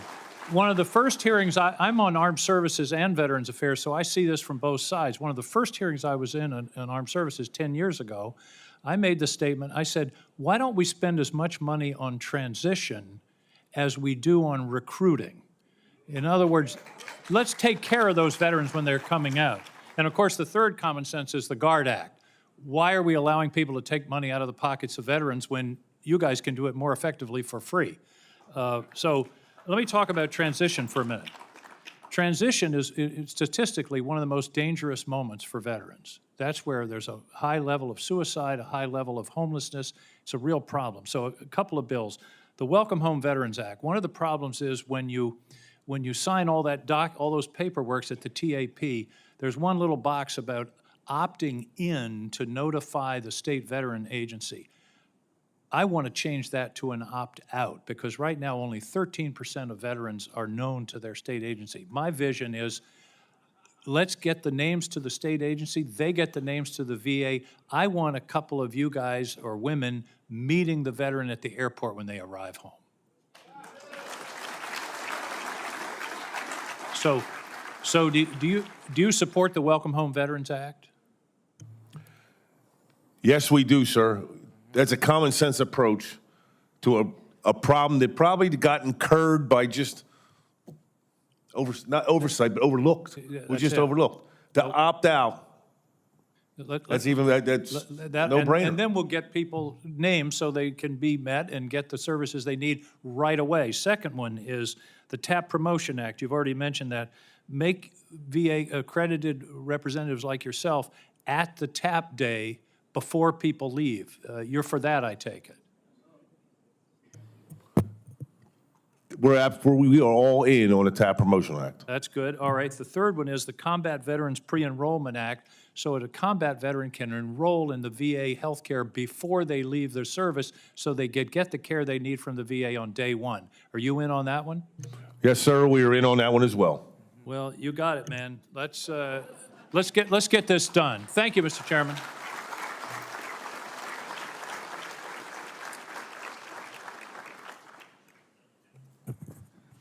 I want to thank Senator King for saying what we all feel. Of course, there's a statement in deep southern Illinois, we appreciate you putting the cabbage down where the hogs can eat it. So, but what does that make us, Mr. Chairman?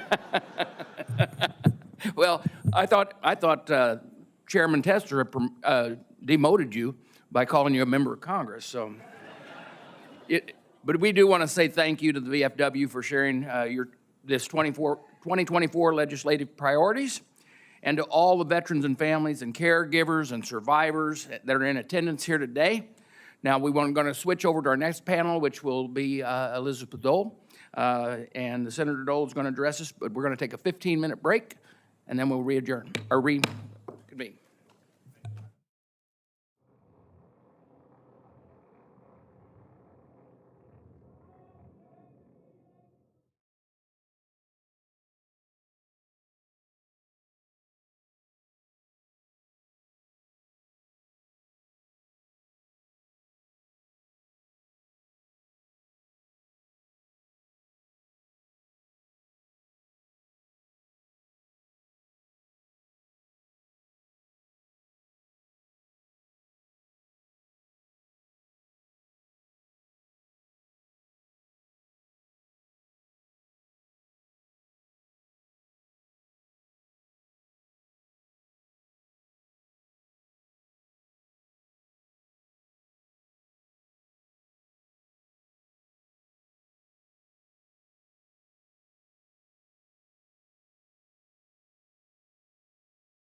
Well, we'd like to welcome everybody back, and before we begin the second panel, I'd like to take a moment, if we can, to recognize a very special guest and allow her to give a few remarks.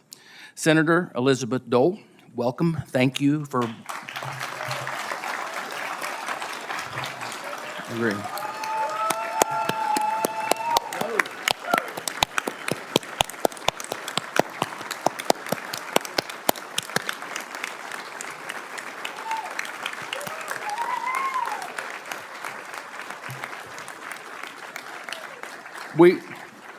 We want to thank you for being with us today, for your tireless work to provide veterans and their caregivers the support they deserve.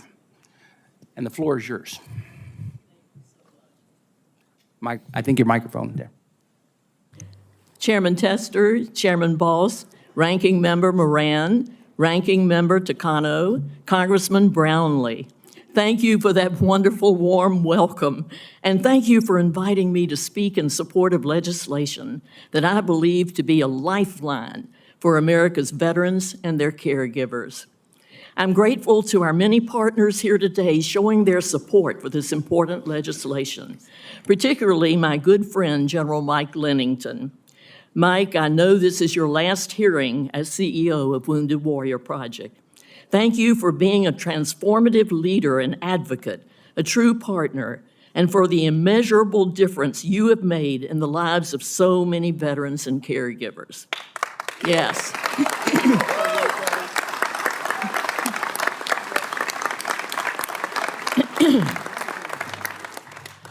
Serving as a United States Senator was one of the greatest honors of my life.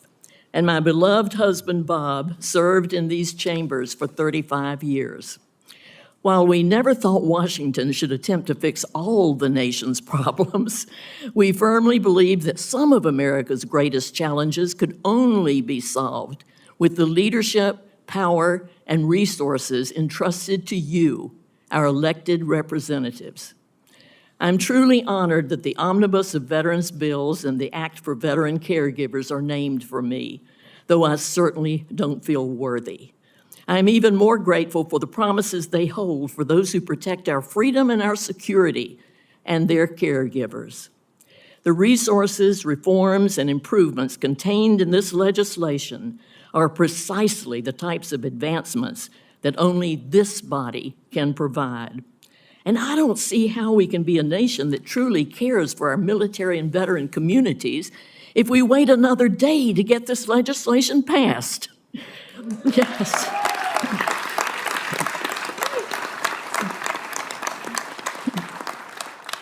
The Elizabeth Dole Home Care Act, in particular, is bipartisan legislation that will make it possible for severely injured veterans to spend more time recovering at home with their families, rather than in an institutional setting.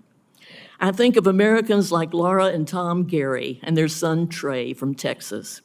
Tom was an Air Force veteran who tragically passed away last year due to his service-connected ALS. Like so many veterans, Tom wanted to be home with his family for as long as possible.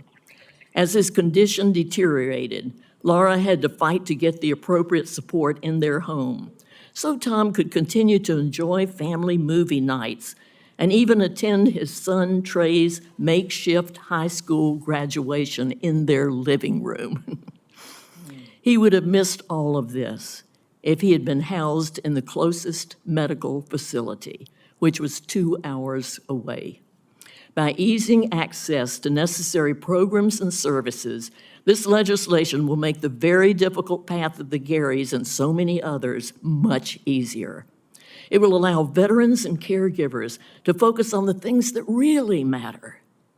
You know, Bob and I always said that the most meaningful change happens when our leaders work across the aisle, at a time when compromise and consensus are hard to come by. You, your colleagues, and your staff have done it. You have come together to create a significant package of legislation that will impact thousands of veterans and caregivers' lives for the better. Now I urge you to remain united, to continue to put veterans and caregivers first, and to pass these bills.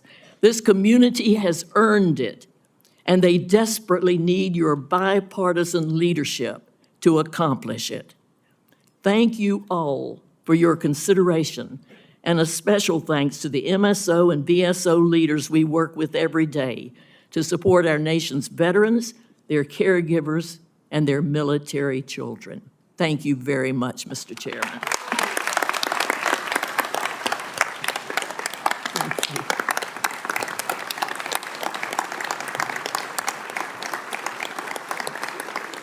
Are you getting that, Dennis? Okay.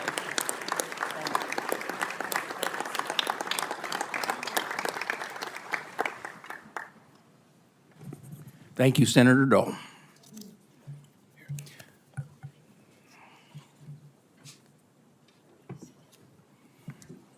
Now, on our second panel, we have multiple veteran service and advocacy organizations that are represented and assist in a diverse cross-section of veterans from around the country. First, we'll start with Robert Thomas. He's the National President of Paralyzed Veterans of America. Up next, we have General Mike Lennington, Chief Executive Officer of Wounded Warrior Projects, and as was mentioned, I hear he will be retiring at the end of this month. So we want to take a minute to say thank you for his hard work. We appreciate that.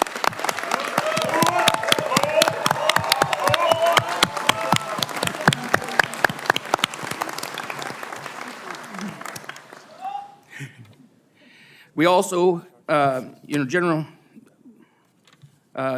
you have been working greatly on advocacy on behalf of the nation's wounded warriors, and for all your work, you should be celebrated, and the committee really does appreciate what you've done with there. Next, we have Dennis Weimer, President of the National Association of State Directors of Veterans Affairs. Next up is Jim Wally, Chief Executive Officer for Mission Roll Call. Next up is Kathy Roth, I want to say it right, Duquette? Duque, Chief Executive Officer, Blue Star Families. Next up, Allison Jaslow, Chief Executive Officer for Iraq and Afghanistan Veterans of America. Next also, we have Paul Mims, National President for the Blind Veterans Association. And next, Colonel Lori Fiedner, Director of the Government Relations for Service Women's Action Network. We also have on the panel Jared Lyon, National President and Chief Executive Officer of the Student Veterans of America. And last but definitely not least, we have William Bill Clark, National Commander of AMVETS. Thank you all for being here.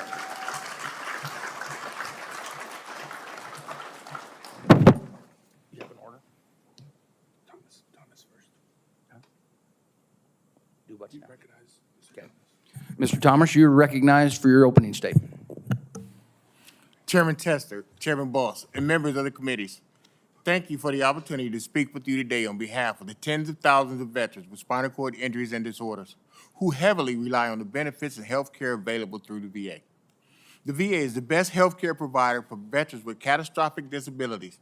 The department's SEID system of care provides a coordinated, lifelong continuum of services. There is no comparable private system of care in the community. Thus, preserving and strengthening VA's specialty care system remains the highest priority for PVA, as it should be for you. Despite the Veterans Health Administration's hiring successes last fiscal year and the flexibility gained by the workforce provisions approved by previous Congress, staffing levels within the SEID system of care are not improving. We continue to see the same staffing deficiencies at the SEID centers year after year, which affects everything from the quality of care received to employee safety and well-being at these facilities. We are extremely concerned with the VHA's decision to severely limit hiring in 2024. I urge you to monitor the hiring practices closely so veterans are not adversely affected.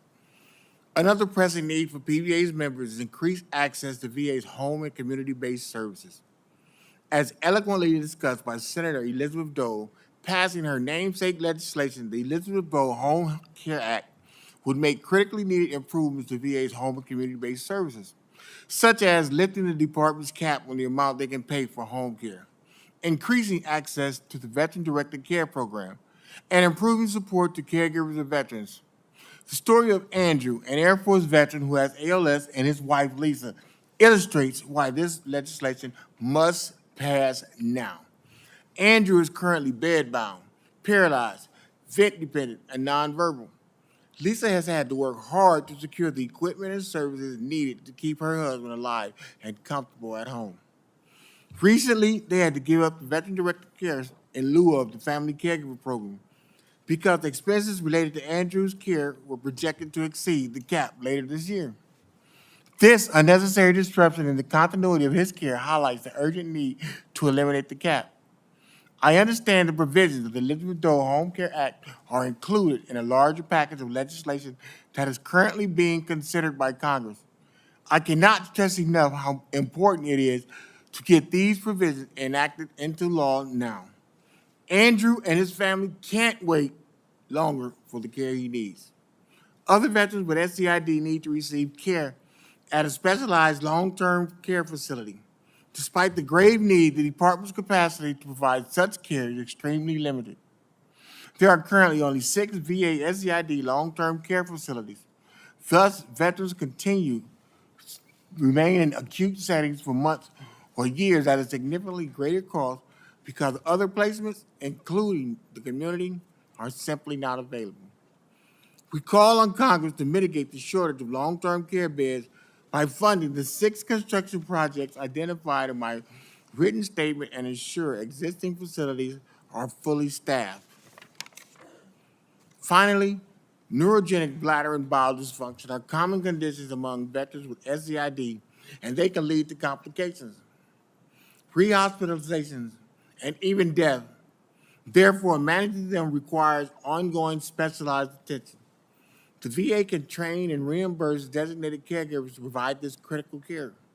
But the department's current bowel and bladder program is fraught with problems like reimbursement delays. It lacks due process for the veteran, and unlike virtually all other VA payments, it imposes tax burdens on family caregivers.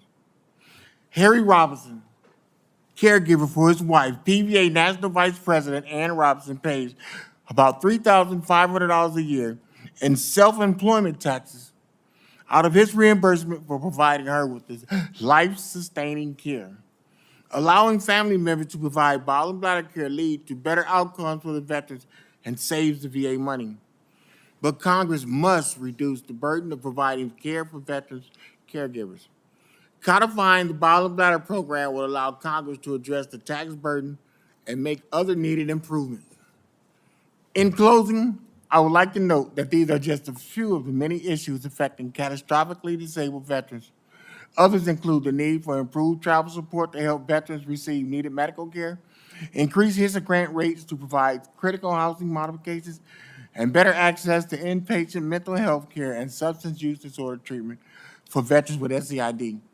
Information about these and other issues of importance to paralyzed veterans are included in my written statement. Thank you again for this opportunity to share our views and your commitment to paralyzed veterans and their caregivers. I will be happy to answer any questions you may have. Thank you, Mr. Thomas. General Lennington, you are recognized for 5 minutes. Good morning, Chairman Tester and Boss, ranking members Moran and Takano, distinguished committee members. Thank you for today's hearing. And let me thank Senator Dole for her gracious remarks. She remains a friend, a mentor, a role model, and really the epitome of a selfless servant leader. So thank you, Senator Dole, for your remarks. I'd like to begin by thanking many of you and your staffs for meeting with our Wounded Warrior Project alumni this week to discuss our highest legislative priorities. These men and women in the black polos behind me are the best messengers for insight about how we can assist post-9/11 veterans in your states and districts. Wounded Warrior Project has been serving wounded warriors across the country for more than 20 years, interacting with thousands of warriors daily and helping them lead healthy, fulfilled, and empowered lives in the communities you represent. They are the voice of post-9/11 veterans on Capitol Hill, and we are humbled to bring them to Washington, D.C. with us this week. My remarks today will be short, capturing the highlights of our written testimony submitted last week and in support of our 2024 Ledge priorities. Our priorities are informed by our unwavering commitment to honor and empower wounded warriors, commitment that led us to provide over 66,000 hours of mental health treatment in our last fiscal year alone. That drove us to deliver more than 240,000 hours of in-home and local care for the most severely wounded warriors, increasing their independence. And what inspired us to run over 7,800 events across the country, connecting warriors and their families to each other and the resources they need to thrive in the communities where they live and work. And while we empower millions, we also recognize far too many post-9/11 veterans are continuing to struggle with mental health challenges, including depression, anxiety, and PTSD related to their service. For some, Wounded Warrior Project has been a critical stop on their journey of healing and recovery, and importantly, a critical link to VA resources designed to help those with the greatest mental and brain health needs. It's why our first call to action is improving access to VA's mental health residential rehabilitation treatment programs, or RRTP. As we've shared at previous oversight hearings, VA's Mission Act-derived access standards do not extend to these critical inpatient programs. Instead, veterans and their advocates are left to interpret a VHA directive that, in our judgment, provides little predictability about the course of their treatment and their options for care along the way. Unless Congress or VA act to address this policy gap, many of our veterans will continue to face obstacles in connecting to the care they need, placing them at heightened risk for negative outcomes the longer they wait for treatment.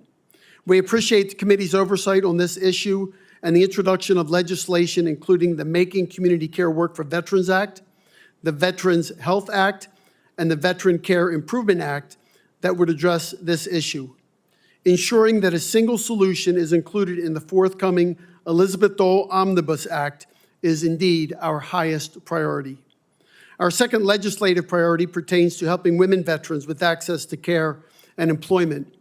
Continued oversight of the Deborah Sampson Act implementation is still critical, particularly on matters relating to women's health staffing and child care that make VA a more attractive option for care. Exploring new opportunities like extended clinic hours and cultural competency training for all VA staff will also help. In that vein, we encourage support for H.R. 5785, the Edith Norris Rogers STEM Scholarship Improvement Act, which would expand education opportunities for all veterans, but be particularly impactful for women veterans. Sadly, the unemployment rate for Wounded Warrior Project women warriors is 4 times higher than the U.S. veteran population, and nearly half reported living paycheck to paycheck. We can do more, surely, to help these women find good-paying jobs in the growing STEM fields, and supporting H.R. 5785 would help make an underutilized VA program more accessible to women. Similarly, we are prioritizing warriors' financial well-being and join many of our VSO colleagues and members of Congress by offering our strongest support for the Major Richard Starr Act, which would end the offset of military retirement pay against VA disability compensation for veterans who were medically retired for combat-related injuries before they reached 20 years of service. This is one of the most well-known bills in Congress and in the veteran community, and I appreciate Chairman Tester's press conference yesterday with several of the VSO, MSO partners in support of this legislation, and certainly Tanya Starr's presence was also notable. I'd also like to highlight, however, a few less known bills that would help place more veterans into federal jobs that value their military experience. The Grow for Our Veterans Act, the Employing Veterans to Feed America Act, and the Veterans Border Patrol Training Act would create new and creative opportunities for veterans at the Departments of Interior, Ag, Homeland Security, and they all have our full support. Finally, as I close, I'd like to share that working with Congress and your committee has made our work of honoring and empowering wounded warriors even more impactful. Looking back on our collaboration on legislation like the Mission Act, which expanded the caregiver program to all generations, the John Scott Hannon Act, which expanded VA's investment in community organizations that help prevent veteran suicide, and the PAC Act, which represents the largest expansion of health care and benefits for toxic exposed veterans, all give me hope. Hope that anything is possible when we work together in honoring those who have served and sacrificed on our behalf. And I, too, look forward to your questions. Thank you, General. Mr. Weimer, you're recognized for 5 minutes. Chairman Tester, Chairman Bost, ranking members Moran and Takano, and distinguished members of the Committees on Veterans Affairs. And I'd like to thank Representative Moran from Indiana for being on this committee and being here today. Thank you, sir.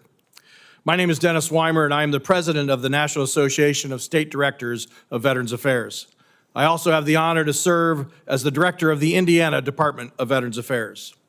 NASDVA was founded 78 years ago to bring together the VA state directors, commissioners, and secretaries from all 50 states, 5 U.S. territories, and the District of Columbia, with the mission to foster effective representation for those claiming entitlements due to their honorable service, to provide a medium for the exchange of ideas and information and facilitate discussion, and to successfully advocate for our nation's veterans, their families, survivors, and caregivers. State departments of Veterans Affairs are comprehensive service providers. We serve our respective veterans as the primary intersection on veterans issues between the United States Department of Veterans Affairs and our respective state and territory governments, as well as with veteran service organizations, community partners, and nonprofit entities. In doing so, we closely partner with federal VA to deliver both federal and state services while conducting aggressive outreach and advocacy for our nation's 18+ million veterans. The collaborative relationship between the VA and NASDVA was just recently reinforced with the renewal of the Memorandum of Understanding signed last week with Secretary Dennis McDonough at our Midwinter Training Conference here in DC.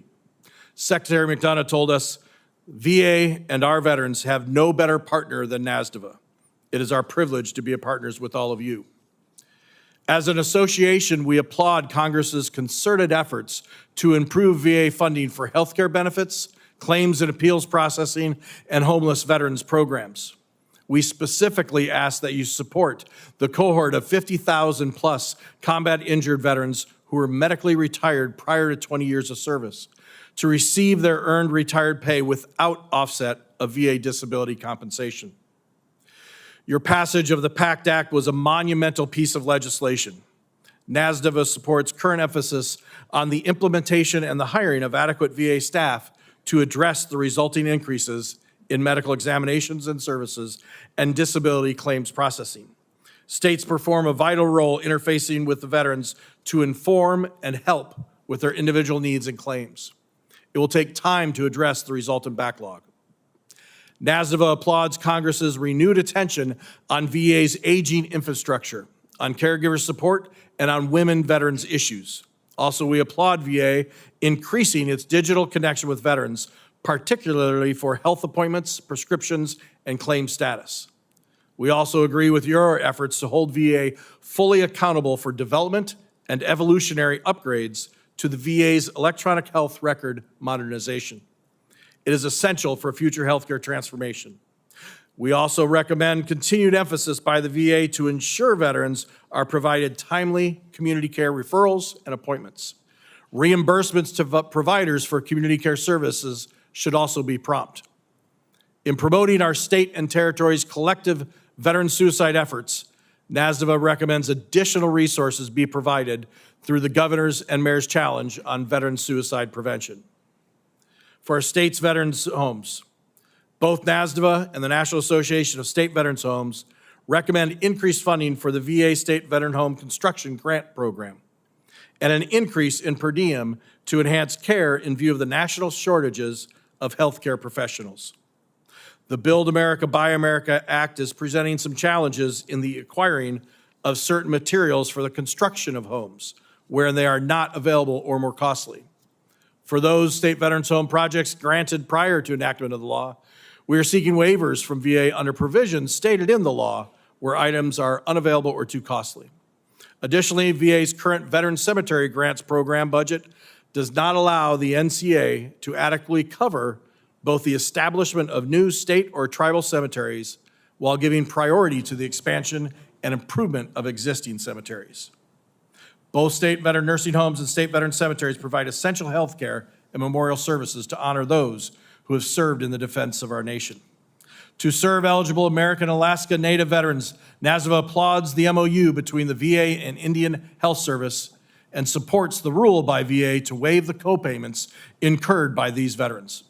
The recent passage of legislation for the National Association of Indian Veterans as a chartered VSO gives proper recognition for these deserving warriors. NASDVA commends VA's emphasis on ending homelessness among veterans, especially women veterans with children. NASDVA recommends continued funding for specialized homeless programs and commends VA and HUD for increasing the number and value of HUD-VASH vouchers. It is a significant challenge, as we've heard, for transitioning service members to connect with earned state services, benefits, and support. NASDVA applauds the Veterans Benefit Administration allowing accredited VSO and states to have a 45-minute inclusion in the DoD Transition Assistance Program. It is also important that we be allowed to receive information and connect with service members retiring and separating who are coming to our respective states.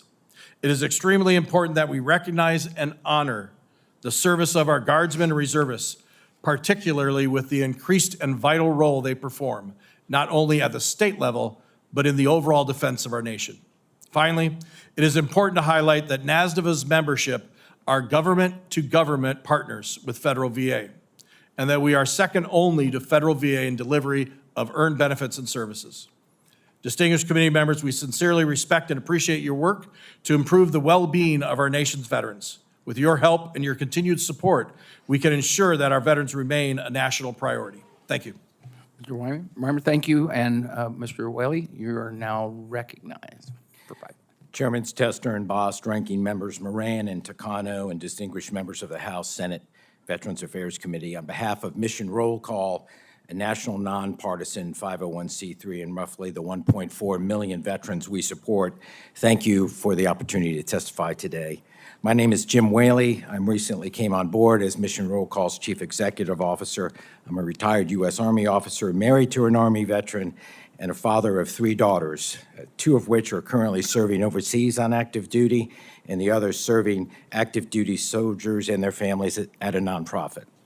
My family and I are committed to the cause of serving those who served, which is why I was drawn to the vision of Mission Roll Call. Mission Roll Call brings a unique and dynamic process to veteran advocacy. We seek to give veterans an unfiltered voice and give policymakers an unbiased view of how veteran community feels about issues under consideration by this body. Mission Roll Call is a new organization that uses the power of technology to represent and advocate for our veterans and their families. We are a movement providing veterans with a powerful, unified voice that is heard by our nation's leaders and communities. We are apolitical and represent the concerns that our veterans have across the nation. We believe that every veteran has a voice that needs to be heard. Almost half of all 18 million veterans within this country are not associated with any veteran service organization or the VA, which means when our leaders are talking about veterans issues, half of our voices are not being heard. On a regular basis, we ask relevant and timely questions through polls and then share that with elected officials, policymakers, and the media. We believe using the opinions of veterans and their families is a powerful tool to bring to the attention of the American people and demand action by decision makers in government. We have had over 260,000 veterans and their families respond to our polls, and we expect to double that number this year. Our polls address the subjects that are interests of our members, the veterans and their families. Our recent polls range from addressing the level of support from the Veterans Administration, suicide prevention, mental health issues, food insecurity concerns, and the continuing struggle for a successful transition to civilian life, as well as the upcoming presidential elections. We will share the direct impact of the polls and petitions with all of you. We also want the country to know our veterans and what's important to them. So we're traveling the country in person and virtually to speak with veterans and share their stories. Our strength is in our numbers and our voice being amplified over many social media platforms. Through our Service to Service initiative, we will provide our veteran community access through podcasts, videos, and articles to address the challenges and concerns they are experiencing and give them access to success stories, programs, and insightful discussion from other veteran support organizations, business leaders, and veteran entrepreneurs. Ensuring successful transition, providing necessary health care benefits, stopping suicide are all more than just moral imperatives. Success or failure in these areas has a direct impact on national security. In one of our recent surveys, we asked the American people if they would recommend military service to a young family member. Only 35% of those adults without a military connection responded positively. Among those who would not recommend it, nearly 40% cited transition issues, 60% cited insufficient veterans benefits and concerns about VA health care. Fewer than 1% of Americans serve on active duty in any given year, and of the estimated 18 million veterans in the U.S., 80% report having an immediate family member who has served. Taken together, this means military service has become a family business, being shouldered by a shrinking minority of American families. We need to understand that the quality of life of those on active duty, when 24% suffer from food insecurity challenges, according to the DoD, coupled with the lack of confidence in VA support, is a national security threat in an ever-dangerous world. Congress and the VA play an important part to make sure veterans have the support, and the VSOs in this room play a major part in ensuring they have the community. We must work collaboratively across party lines in conjunction with a coalition of veteran support groups to ensure success. Together, we can help veterans continue their service, being after the military in their community, states, and in their country. Mission Roll Call is proud to be part of this effort, and we look forward to working with you in the future. Thank you for this opportunity, and open to any questions. Thank you. Ms. Roth-Duquet. Thank you, Chairman Tester and Bost, Ranking Members Moran and Takano, members of the committee. Thank you for the opportunity, our first opportunity at Blue Star Families, to present our priorities. We're the nation's largest and fastest growing military and veteran family support organization. Many of you have loved ones who serve or have served in the military, so you are Blue Star Families, and we're delighted to see you. We have, we're growing to 15 chapters across the states, 275,000 members. Our programs touch 1.5 million individuals each year. Our annual Military Family Lifestyle Survey, which is developed with Syracuse University's IVMF, is the largest and most comprehensive of its time for active Guard and Reserve veterans and their families. Today, I want to share with you some of our main topics of concern relevant to the committee: suicide prevention, toxic exposure, education, and transition. So in terms of suicide prevention, there's a clear need for support, mental health support for veterans.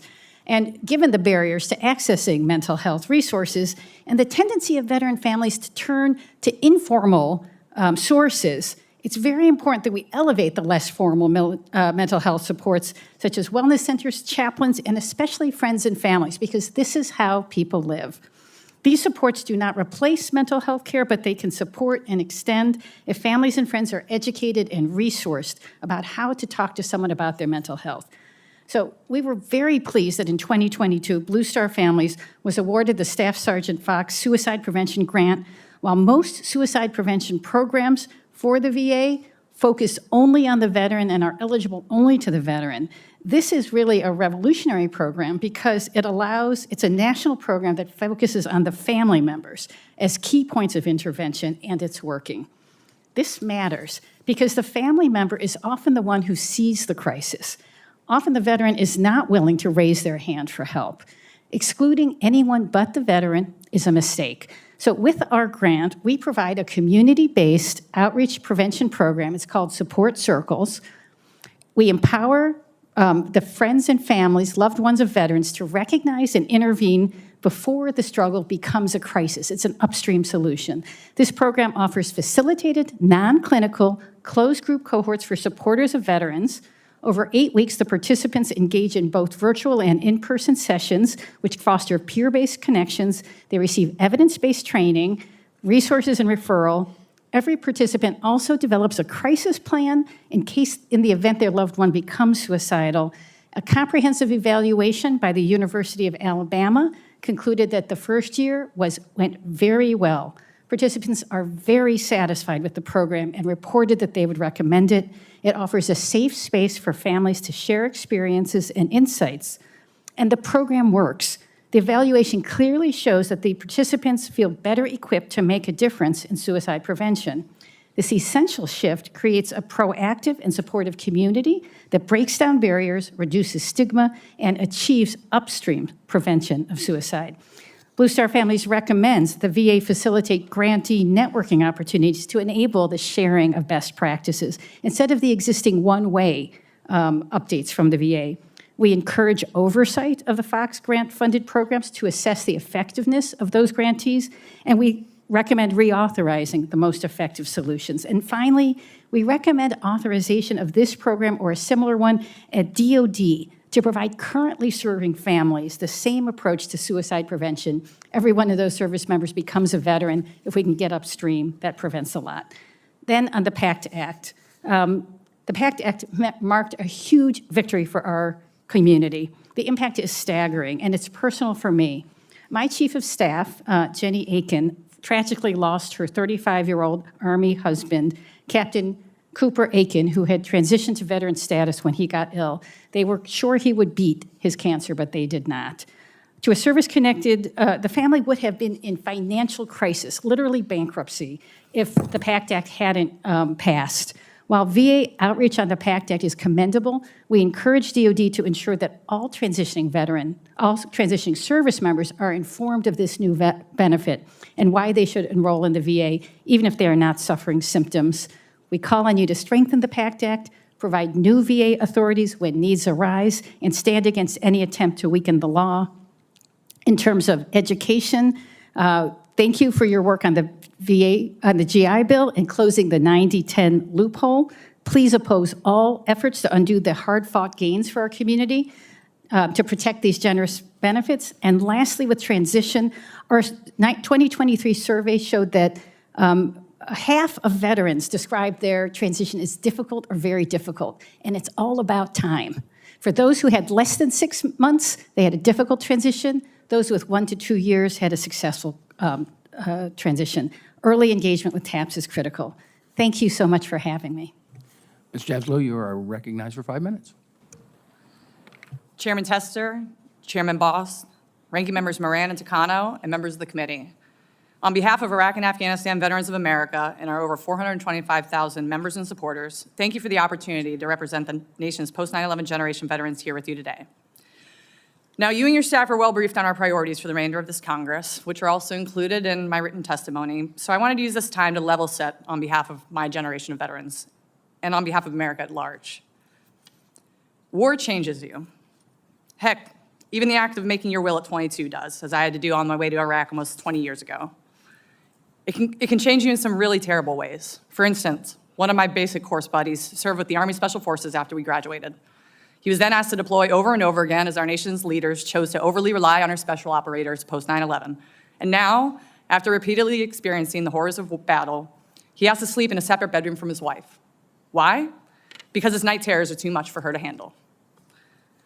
War can also change you in unexpected ways. Not everyone joins the military just to serve their country like I did. Serve their country they will, but maybe they just wanted to fast track out of the list of ideal circumstances they were born into. Maybe they just wanted something as simple as a reliable meal 3 times a day, and perhaps they were willing to put on a uniform to do it. And then you get orders to deploy, to fulfill your commitment to support and defend the Constitution of the United States against all enemies, foreign and domestic. Whether you're the most patriotic citizen when you signed up or not, when you're asked to put it all on the line for what we have for America, that changes you too. Many of us who served post 9/11 are now out of uniform. We're trying to live life in a country we risked our lives for and enjoy the way of life we fought for just the same. But many of us are struggling with what we see before us in our country today. In a recent member survey of IAVA veterans, 74% told us they were dissatisfied with the way democracy is working in this country, while only 12% said they were satisfied. IAVA veterans on the whole are therefore even less satisfied than the American people at large, whose satisfaction in Gallup recently reported had sunk to 28% as this debate continues to dominate our national discourse. To me, that has less to do with a system that's passed stress tests time and time again, but our leadership. When I was in the Army, our Army values, as some other vets who are in attendance here today can validate, spelled out leadership. Loyalty, duty, respect, selfless service, honor, integrity, and personal courage. I may have left the Army 15 years ago, but I still carry those Army values with me today and wake up every day trying to live by them.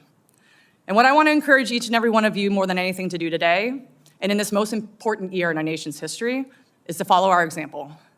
Instead of pandering to our community, instead of promising to meet our every demand, how about you show us that you're willing to also put it all on the line for what we have here in America? How about you demonstrate selfless service, honor, and personal courage?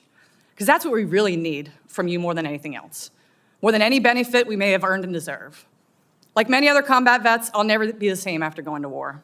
My perspective on life has been reshaped forever, and my perspective on what we have here in the United States has also changed. I'm also fortunate enough to have made it home to a newfound appreciation for our country. But like many vets, I have buddies who weren't as lucky. They gave their lives and their families lost a loved one for what we have here. And you need to show up for them as much as you want to show up for us. When a fellow platoon leader lost his life during my first deployment in Iraq, executing the very moves that I would have made if I had been assigned the mission he got on that fateful day, I made a promise to myself that I would live a life worthy of his sacrifice.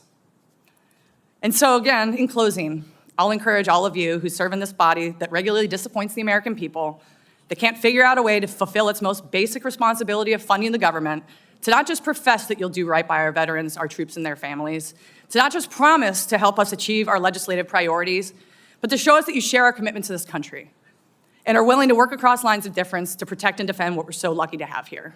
And by God, that you're willing to live a life that's worthy of the fallen sacrifice. Thank you for your time. Thank you. Thank you, Ms. Jesno.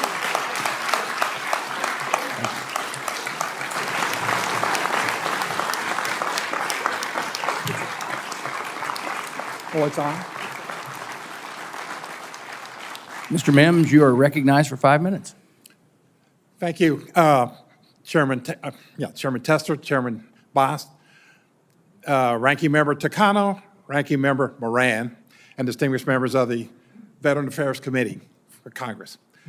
The Blinded Veterans Association is honored and thanks you for the opportunity to present our legislative agenda for the coming year. The Blinded Veterans Association was formed in 1946, and so I want to point you to March 28th, which is the anniversary of the formation of the Blinded Veterans Association in 1945 by some blinded veterans at Old Farms Hospital in Connecticut. This is our 79th year of operation.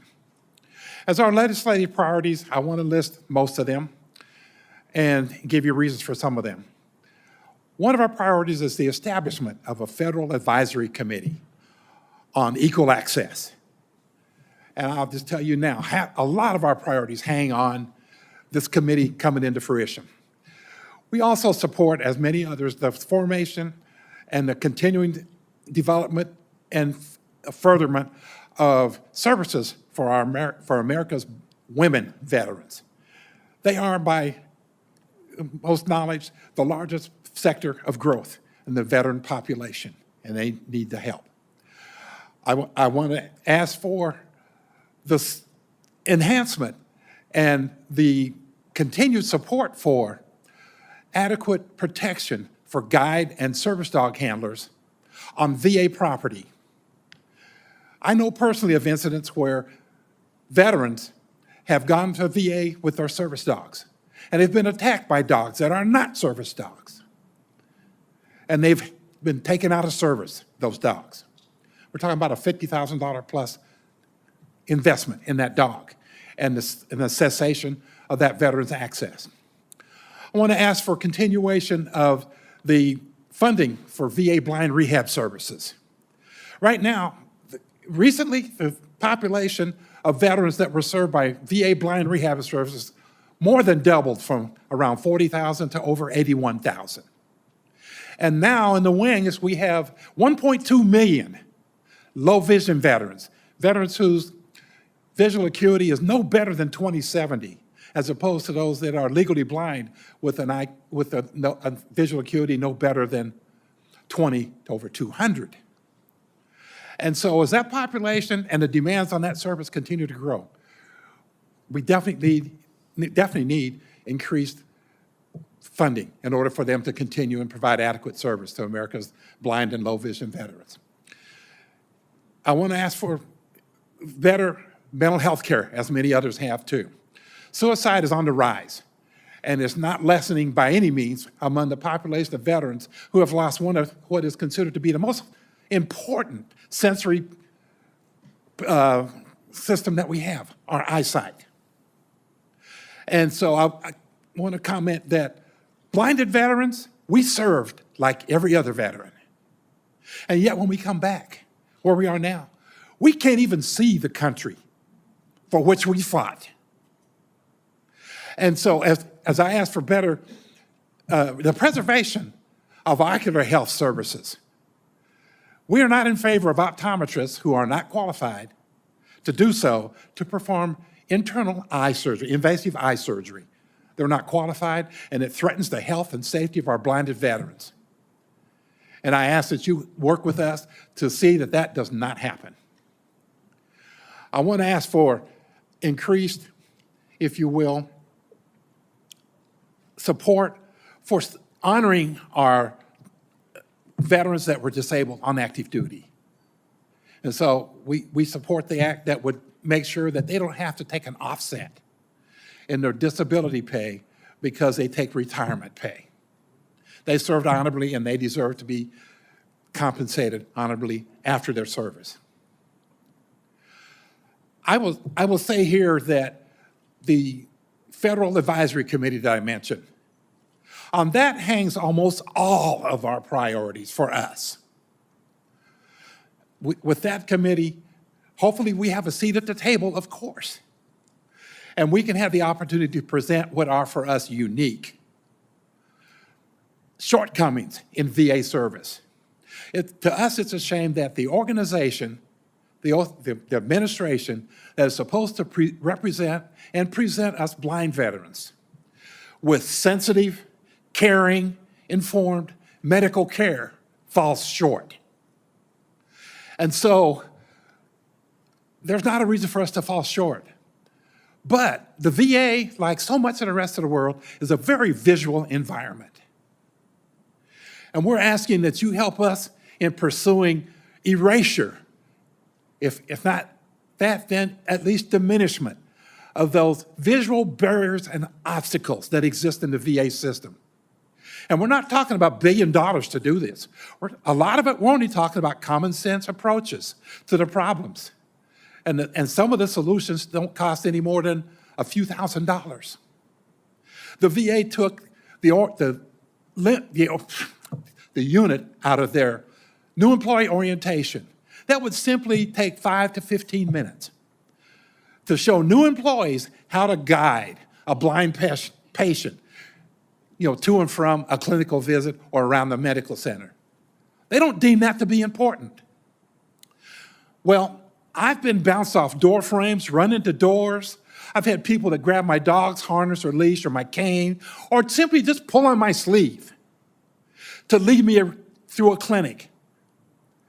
And if you would take that behavior and apply it to yourself, I think you understand my contention that for many of us blind veterans, it's very difficult for us to leave a visit at the VA Medical Center and get home with our self-respect and dignity and the respect that the VA has for us intact. And so I'm asking that Chairman Tester, Chairman Bost, Ranking Member Takano, Ranking Member Moran, and the distinguished members of the committee support us in our pursuit of our legislative priorities for the coming year. And with that, I thank you for this opportunity to present, and I welcome your questions. Mr. Mims, thank you.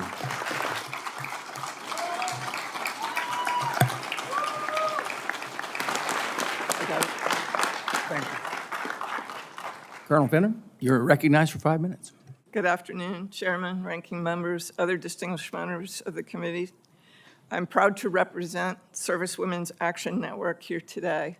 We're a national nonprofit of almost 10,000 members who advocate and support currently serving women and women veterans. First, we thank Congress for recent legislation from PAC to Deborah Sampson, MEMO, Protecting Mom Who Serve, and more.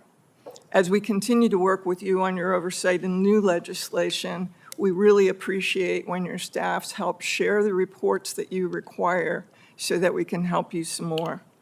We also thank the VA for quickly implementing the PACT Act and for its expansion and some other new policies. The VA has steadily improved benefits processing and care. We're still processing the new VA Equity Action Plan and other recently released reports, but we know the devil is in the details of the implementation of that, and your oversight will be critical. We also thank the other VSOs here. We partner with them, they make constructive recommendations, they improve many lives. If we had more time, I would echo all of these concerns. Instead, I'll focus on very few of the women's complex and intersecting challenges that we hear from our members and partners every day, and you have our longer testimony. We feel invisible or worse. Women face a lack of respect often because they did not receive recognition for their contributions. This underpins almost every other issue. More creative outreach is required to those of us who have been insulted, neglected, ignored, especially our elderly, or those who are afraid of or angry at the VA. We do thank the VA for passing the very old and outdated new motto. We ask now that you pass the JAX Act Plus to recognize all the Lioness female engagement and cultural support teams. Sexual assault and harassment at the VA must be eliminated. It is devastating that we have to add VST to MST. The now more than 3 reporting reporting systems have to be rationalized and made consistent nationally to start to get at this problem. MST claims processing and care must be less traumatizing. Congress must pass the SAVES Act. The VA and DoD should collaborate even more in the TAPS program that includes portions for MST survivors from their transition from service to veteran status. And the VA must continue to improve its processing for upgrading characters of discharge. Bad paper discharges are related to a host of collateral issues that come with MST and other challenges. Women's health care must be continually assessed and improved. With the increasing number of women veterans, the range of care they need, and the issues that keep them away from the VA must be addressed. This includes reproductive health care. Fully implement the final IFR, eliminate copays for FDA-approved contraception, expand eligibility for ART, including IVF, beyond the newly promised policy, expand targeted research rather than just classifying women and minorities as lesser included cases, and also abide by Section 1557 of the ACA. Now, the new DAV report that you'll hear about tomorrow, and maybe some of you already have, shows that the increase in suicides among women veterans is horrific. We applaud the DAV for their research and VA's research and task force efforts. And we welcome as well the commitment to work closely with women veterans of the VSO working group.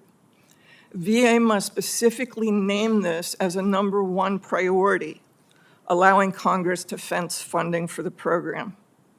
The bottom line is culture change. Further and significant culture change at the VA is required in order to make meaningful progress. We appreciate congressional actions and VA initiatives, but these efforts must be constant and continual because these problems have persisted forever.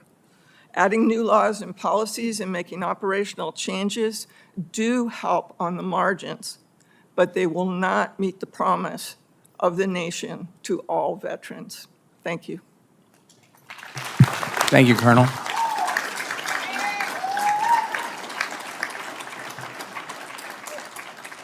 Mr. Lyon, you're recognized for 5 minutes.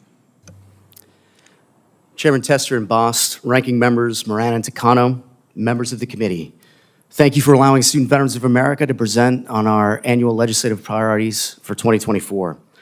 SVA recently finalized a new strategic plan, reinforcing our commitment to equity for student veterans.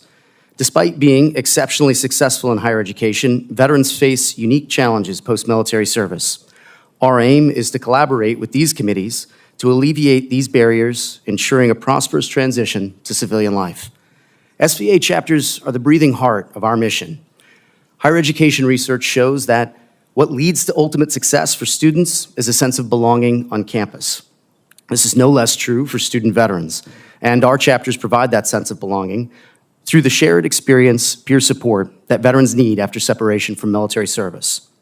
With that being said, if you are here today with Student Veterans of America, would you please stand or raise your hand to be recognized?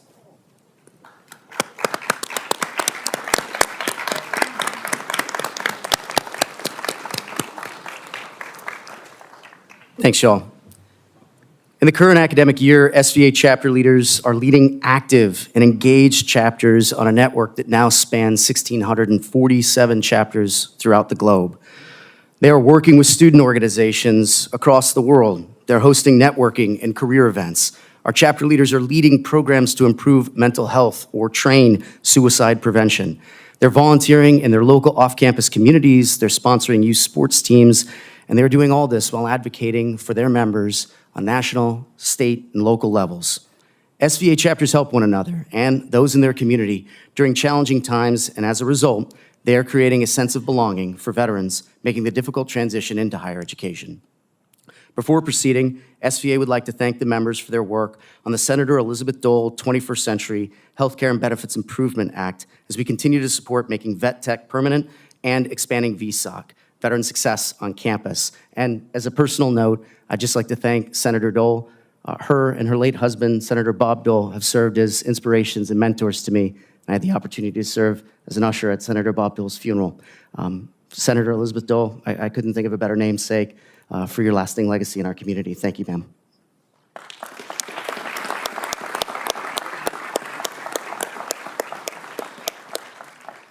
Further, we'd also like to express our gratitude for yesterday's introduction of the Guard and Reserve GI Bill Parity Act of 2024. As a longstanding policy priority for SVA, we are encouraged to see progress here. In the time that remains, I'll briefly outline 3 of our highest policy priorities from the voices of our community: today's student veterans, military-connected students, students who are family members, caregivers, and survivors, all of whom are earning their degrees to better their lives and the potential for themselves and their families. First, SVA is committed to being an ally of the VA while driving accountability measures for VA's efforts to modernize its systems and improve customer support and the overall experience for users of the GI Bill. The GI Bill is the gateway to the VA, and a seamless GI Bill process is key to establishing trust and confidence in the agency with every veteran served by VA. We urge the committees and VA to assess how these changes can affect GI Bill users. Delays in benefits could hinder veterans' education and their mental and emotional health. Second, SVA is currently investigating the significant potential for veterans to experience disparities in their economic outlook when compared to their civilian peers. Disparities exist even amongst those veterans with higher education degrees, despite earning more annually. The highlights the unique challenges faced by veterans in achieving economic stability and prosperity. The causes can be attributed to variance in employment opportunities, delays in getting wealth value from the job market due to military service, and obstacles stemming from the military transition experience. The prospect of economic disparities for veterans may serve as a disincentive for military service in our all-volunteer force. Understanding the complex dimensions of these inequities is crucial for informing policies and interventions that are aimed at fostering economic opportunity and the transition for veterans. Third, SVA calls for a comprehensive review and update to monthly housing allowance calculations and gaps and disparities, such as those related to VRE, break pay, overseas institutions, and online instruction. It is worth noting that the DoD has implemented emergency BAH rate corrections for the last of 2 years to address the financial burden, rising housing costs facing service members. Student veterans are facing these same financial burdens and rising housing costs in the United States. And data shows that despite the generous GI Bill, student veterans are taking on student loan debt just to cover living expenses. Whether it be the lower subsistence rates for VRE compared to post-9/11 MHA, the lack of payment periods between academic terms, the flat rate for overseas learners, or the inequities in MHA for distance learners, student veterans and their families feel the disconnect. Thank you for your time, your attention, and devotion to the cause of veterans and higher education. At SVA, we know that investing in veterans is not only the right thing to do, but it also means investing in the future of American leadership. Thank you, and I look forward to your questions. Thank you, Mr. Ryan.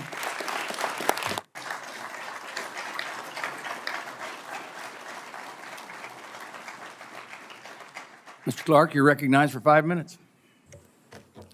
Chairman, ranking members, distinguished members of the House and Senate Committee on Veterans Affairs, I am honored to speak to you on behalf of AMVETS and present our legislative priorities for this year.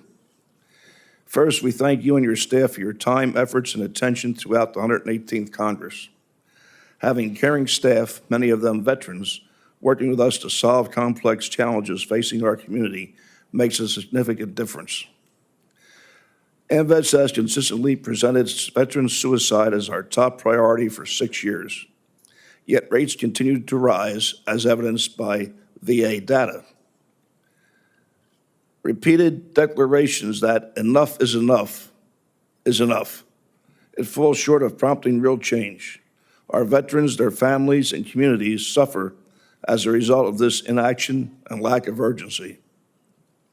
We implore Congress to truly embrace innovative solutions to significantly reduce these numbers.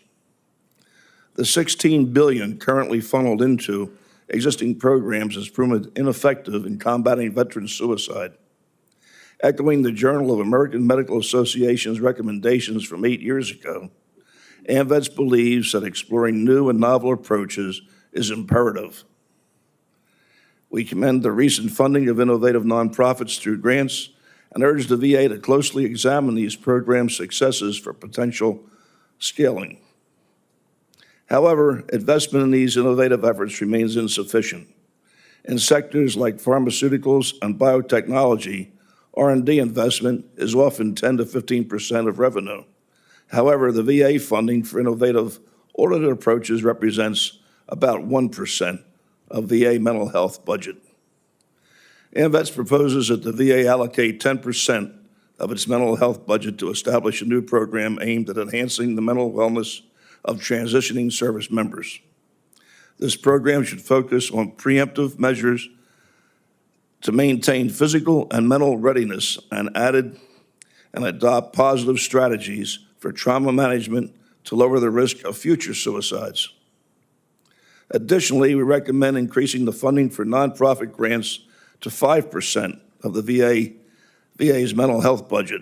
This increase would bolster the VA's capacity to identify and expand upon effective interventions, potentially reducing suicide rates significantly.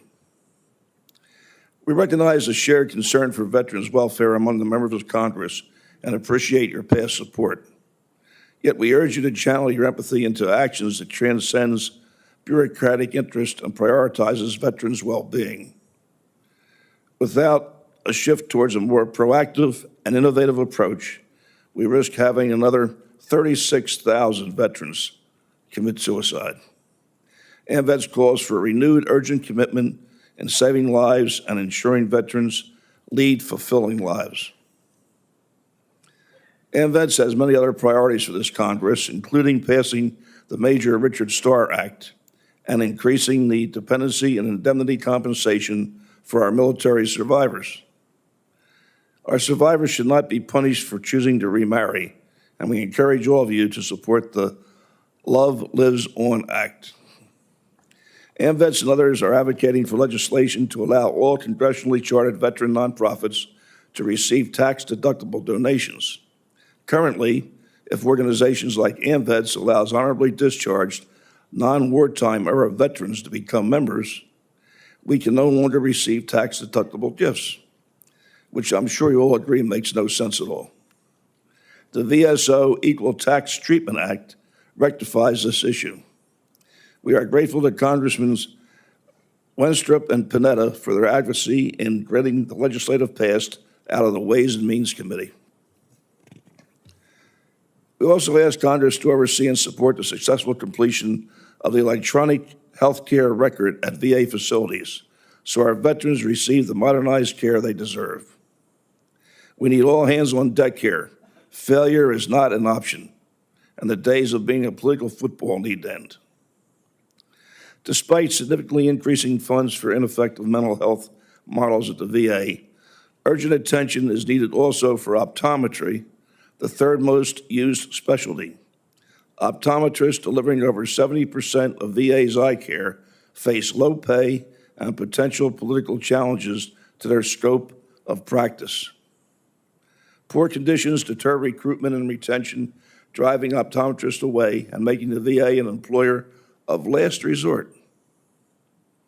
Consequently, the VA risks incurring higher costs through community care against veterans' preferences. By working together, we can ensure that our veterans receive the care, recognition, and opportunities they deserve, laying a strong foundation for a more resilient and supportive society for all who have served. Thank you. I look forward to any questions. Thank you, Mr. Clark. And now, I would like to now recognize myself for 3 minutes for some questions. Mr. Clark, you know, in your testimony, you mentioned promoting readiness and recruiting efforts for the next generation of veterans. Do you think improving the TAP program could help with retention and recruiting of future generations of service members? I absolutely do. I think it's the way of the future, and I think also there's other initiatives we could follow that are out there to help increase the recruitment of new members, new service members, sir. Thank you. Mr. Roth, okay. In your testimony, you mentioned the GI Bill benefit is a great retention tool for veterans and their families. What are some ways we can continue to improve the GI Bill from what the families talk about? Well, continuing to allow for the transferability of the GI Bill to loved ones is very key. We see in our survey that up to the majority of currently serving veterans plan to transfer their GI Bill to their child or their spouse, and we find a tremendous amount of pride that that service member has in being able to provide that education for their children. So maintaining that and also continuing to work against the for-profit schools that erode the benefit. Well, I'm going to tell you, my son is very happy to hand his off to his son. He's doing that right now, and I think the school that he's qualified for is really fantastic, and his parents are just so happy that that's going to be taken care of that way. So also then, Mr. Mims, what can you do to ensure that your members have equal access to employment after service? I don't know that that's going to happen in our lifetime, but the thing that we have to do is constantly work on the obstacles and barriers between people with disabilities and employment. It's been in place for years, and it still hasn't risen much from the 30% rate of unemployment. So technology, for me, as a blind person, has erased a lot of the barriers and obstacles, and I've actually had a successful career with the VA after I went back to college and got my degree. Technology helped me get the degree. Technology helped me get the job that I got, and it helped me do what I think is a very good job while I had it. And so we need to invest in what will erase these obstacles. You know, if it costs $1 billion, what do we get back? We get back billions of dollars in effort from qualified people who are given the best of what they have and what they can do. You can't put a price on it and say it's comparative, and so it's not worth it because it costs too much. Appreciate that. My time's almost expired, so Representative Levin, you're recognized. Thank you, Mr. Chairman. I want to thank everybody here for their service, and particular shout out to everybody from California, if you're out there. All right, you're out there. Really is an honor to be part of this committee and to represent our great Marines and sailors at Camp Pendleton.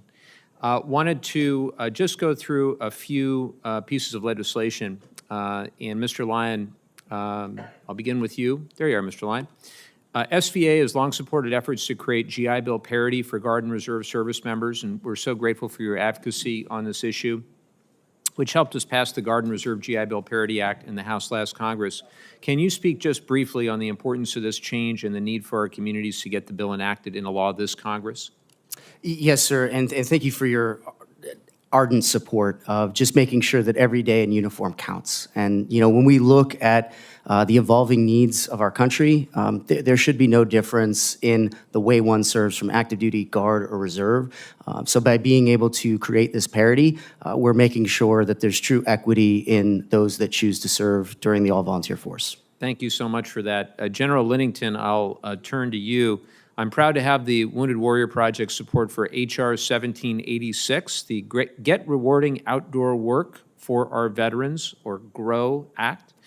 This bill seeks to ensure that veterans, especially those who have recently returned to civilian life, can obtain rewarding careers in conservation, resource management, and environmental protection at the Department of Interior.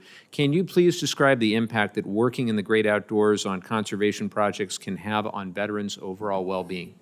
Congressman, thank you for that legislation. I think it's really important. I think we all know the importance of mind-body connection. Veterans, as you know, are very comfortable in the outdoors. They've been trained. They're very, very comfortable, especially in conservation and working with the Department of the Interior. In our surveys, we know that financial strain is always a concern for veterans.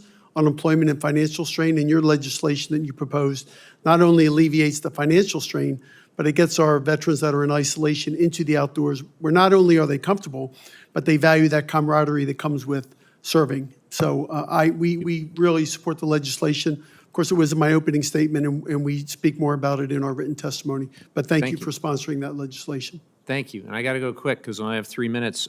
Colonel Fenner, in your testimony, you called for VA to expand eligibility for assisted reproductive technology, including IVF, to help our veterans start families when they face infertility challenges. I was deeply disappointed by the Alabama Supreme Court's recent decision against women's personal health decisions to help create families. We must enshrine the right to access IVF into law so that everyone who wants to start a family can do so. Thank you. And I'm out of time, but I will just say this is very important for our military and veteran families as well, and I urge my colleagues to pass the Veteran Families Health Service Act, which will enshrine this coverage into law. And with that, Mr. Chairman, I yield back. Thank you. General Berkman, you're recognized for 3 minutes. Thank you, Chairman, and I'd like to thank all of you. By the way, any Michiganders in the crowd? All right. At least there's a couple of us everywhere. I'd like to thank everybody for your testimony today and for all the work that your organizations have done on behalf of our nation's veterans, because we wouldn't be a nation without our veterans. I also greatly appreciate all your advocacy and the support that has helped us advance some extremely important veterans bills in the House. For example, I know Senator Dole is sitting here, the Elizabeth Dole Home Care Act and Gerald's Law that you championed and became reality. We couldn't have done it without you, so thank you. You know, when you only have 3 minutes, you don't waste time, but as a Marine, I don't waste time anyway. So let's get right to a heart of one thing. Mr. Thomas, I greatly appreciate being able to hear PVA's perspective on the issues facing paralyzed veterans. I'd also like to thank you for PVA's work with my office and your endorsement of H.R. 6373, the Veterans Spinal Trauma Access to New Devices, or Veterans STAND Act, which I recently introduced along with Chairman Bost, Health Subcommittee Ranking Member Brownlee, and Congresswoman Debbie Dingell from Michigan. We introduced this bill to make it easier for veterans with spinal cord injuries and disorders to be evaluated and receive assistive technology that they are already clinically eligible for. Could you just speak, Mr. Thomas, just a little bit about what that means, that to be assisted with new technologies? Thank you for that question. So anytime that we can get any new assistive technology that can help us either ambulate, wheel around, function in our homes, it is a great thing to have. We know that technology is changing on a daily basis, and having new equipment is great. Also, in your bill, we see that it also goes into talk about individuals having annual exams. We feel as though all members with SCID should have an annual exam yearly. Time is short, but you ended with a perfect point. Just because we're doing something one way today, that doesn't mean two things could occur. That veteran could have issues, plus or minus, depending on how it's going, but also the introduction of new and appropriate technologies to continue to advance the personal capabilities, especially when it comes to spinal cord injuries. So I'm honored to be with all of you today. Thank you all for being here. And with that, Mr. Chairman, I'll yield back 5 seconds. Thank you, General. Representative Lansman. Thank you, Mr. Chair, and thank you all for being here and your incredibly important, helpful testimony. One question, well, two, if I can get to it, but I'd love to hear, obviously, from you, Mr. Line first, but anyone else who wants to jump in. We have a really wonderful VA in Cincinnati, and one of the things that we're struggling with is how we get young people, younger veterans in.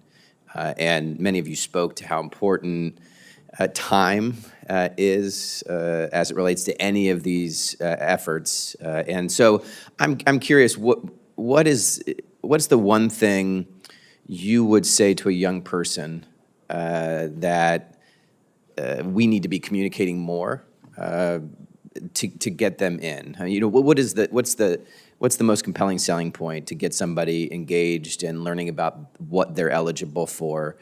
And then as it relates to engaging young people and getting veterans in earlier, what's the one thing that we should be doing that we're not? Thank you very much for the question. I'll do my best to answer it succinctly. When we look at the transitioning force, the vast majority of those individuals will have served in the military for 6 years or less. The vast majority of that population will be of the prior rank, like myself, E5 or below. Those individuals, at over 70% rate, their likely transition strategy includes education and training. What I would say to them is they don't realize it's that high, and you belong in higher education, and it's for you. Second, what we could be doing that we're not is understanding that the GI Bill and all VA education benefits serve as the front door for the VA. Chronically, the VA struggles to reach out to veterans under the age of 45, and the transitioning force is under the age of 30.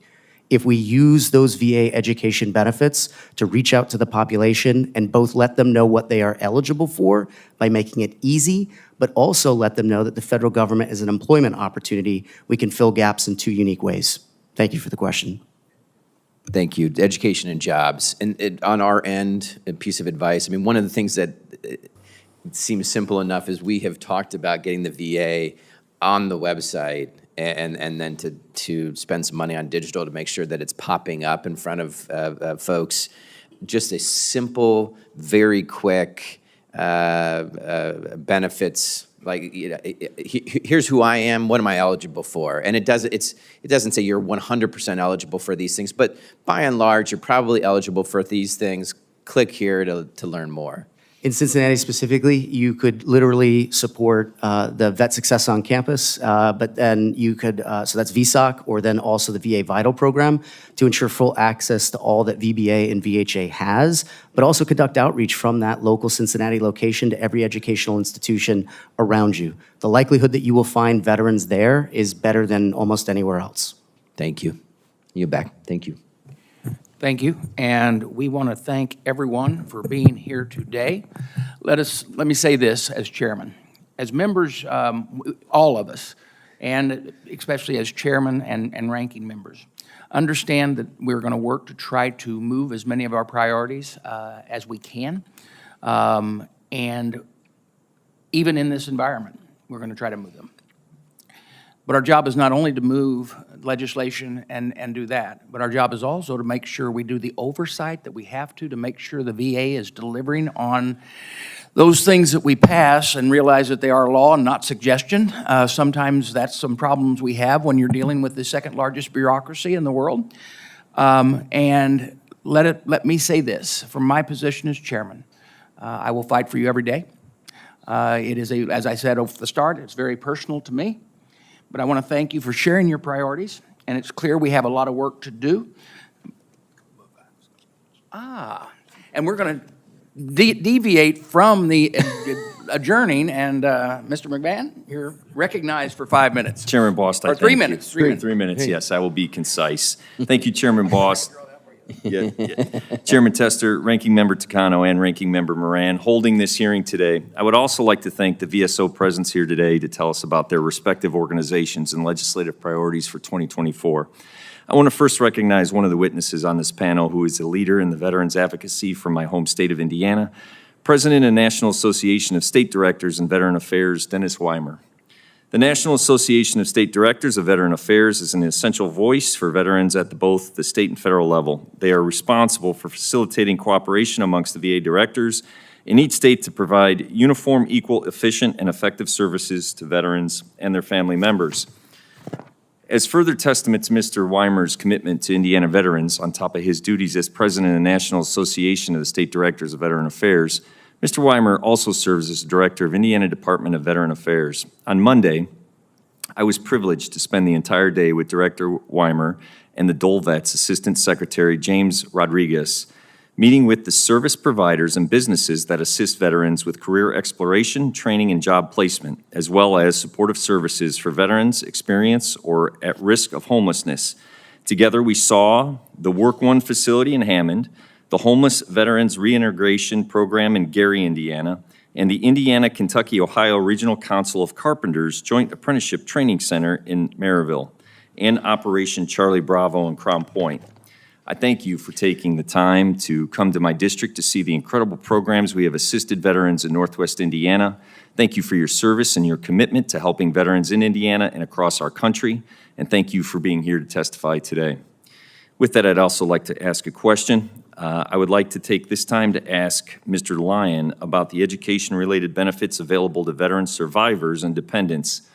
Today, I introduced the Gold Star Family Education Parity Act, which would sunset Chapter 35 and enroll survivors and dependents into Chapter 33, ensuring they have the access to the superior education benefits provided under the post-9/11 GI Bill. Mr. Lyon, do you believe Chapter 35 is an adequate benefit, or is it time to modernize for Gold Star families? When we look at the issues, sir, thank you first for the question and the nuanced understanding of our population and community. It's greatly appreciated. When we look at the needs for Gold Star family members, those survivors are often forgotten. We umbrella term the population and suggest that military connected is enough to define folks that have lost their connection to the military, often in very tragic circumstances. By looking at comprehensive reform, we have the ability to ensure that not only is no one left behind, goes for those in the uniform, but also for the family members that they do leave behind, and that I would assume that everybody in this panel would agree that we hold it as a sacred obligation to support them deeply. Reform is desperately needed. Thank you, sir. Mr. Lyons, thank you for your opinion. Oh.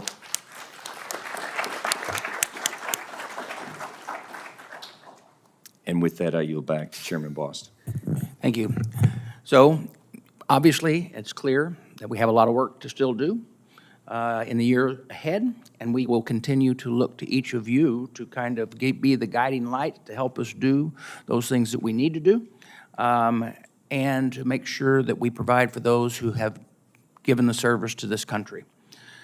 We'll keep the record open now for a week, so any future input that you would want to make, and with that, we're adjourned.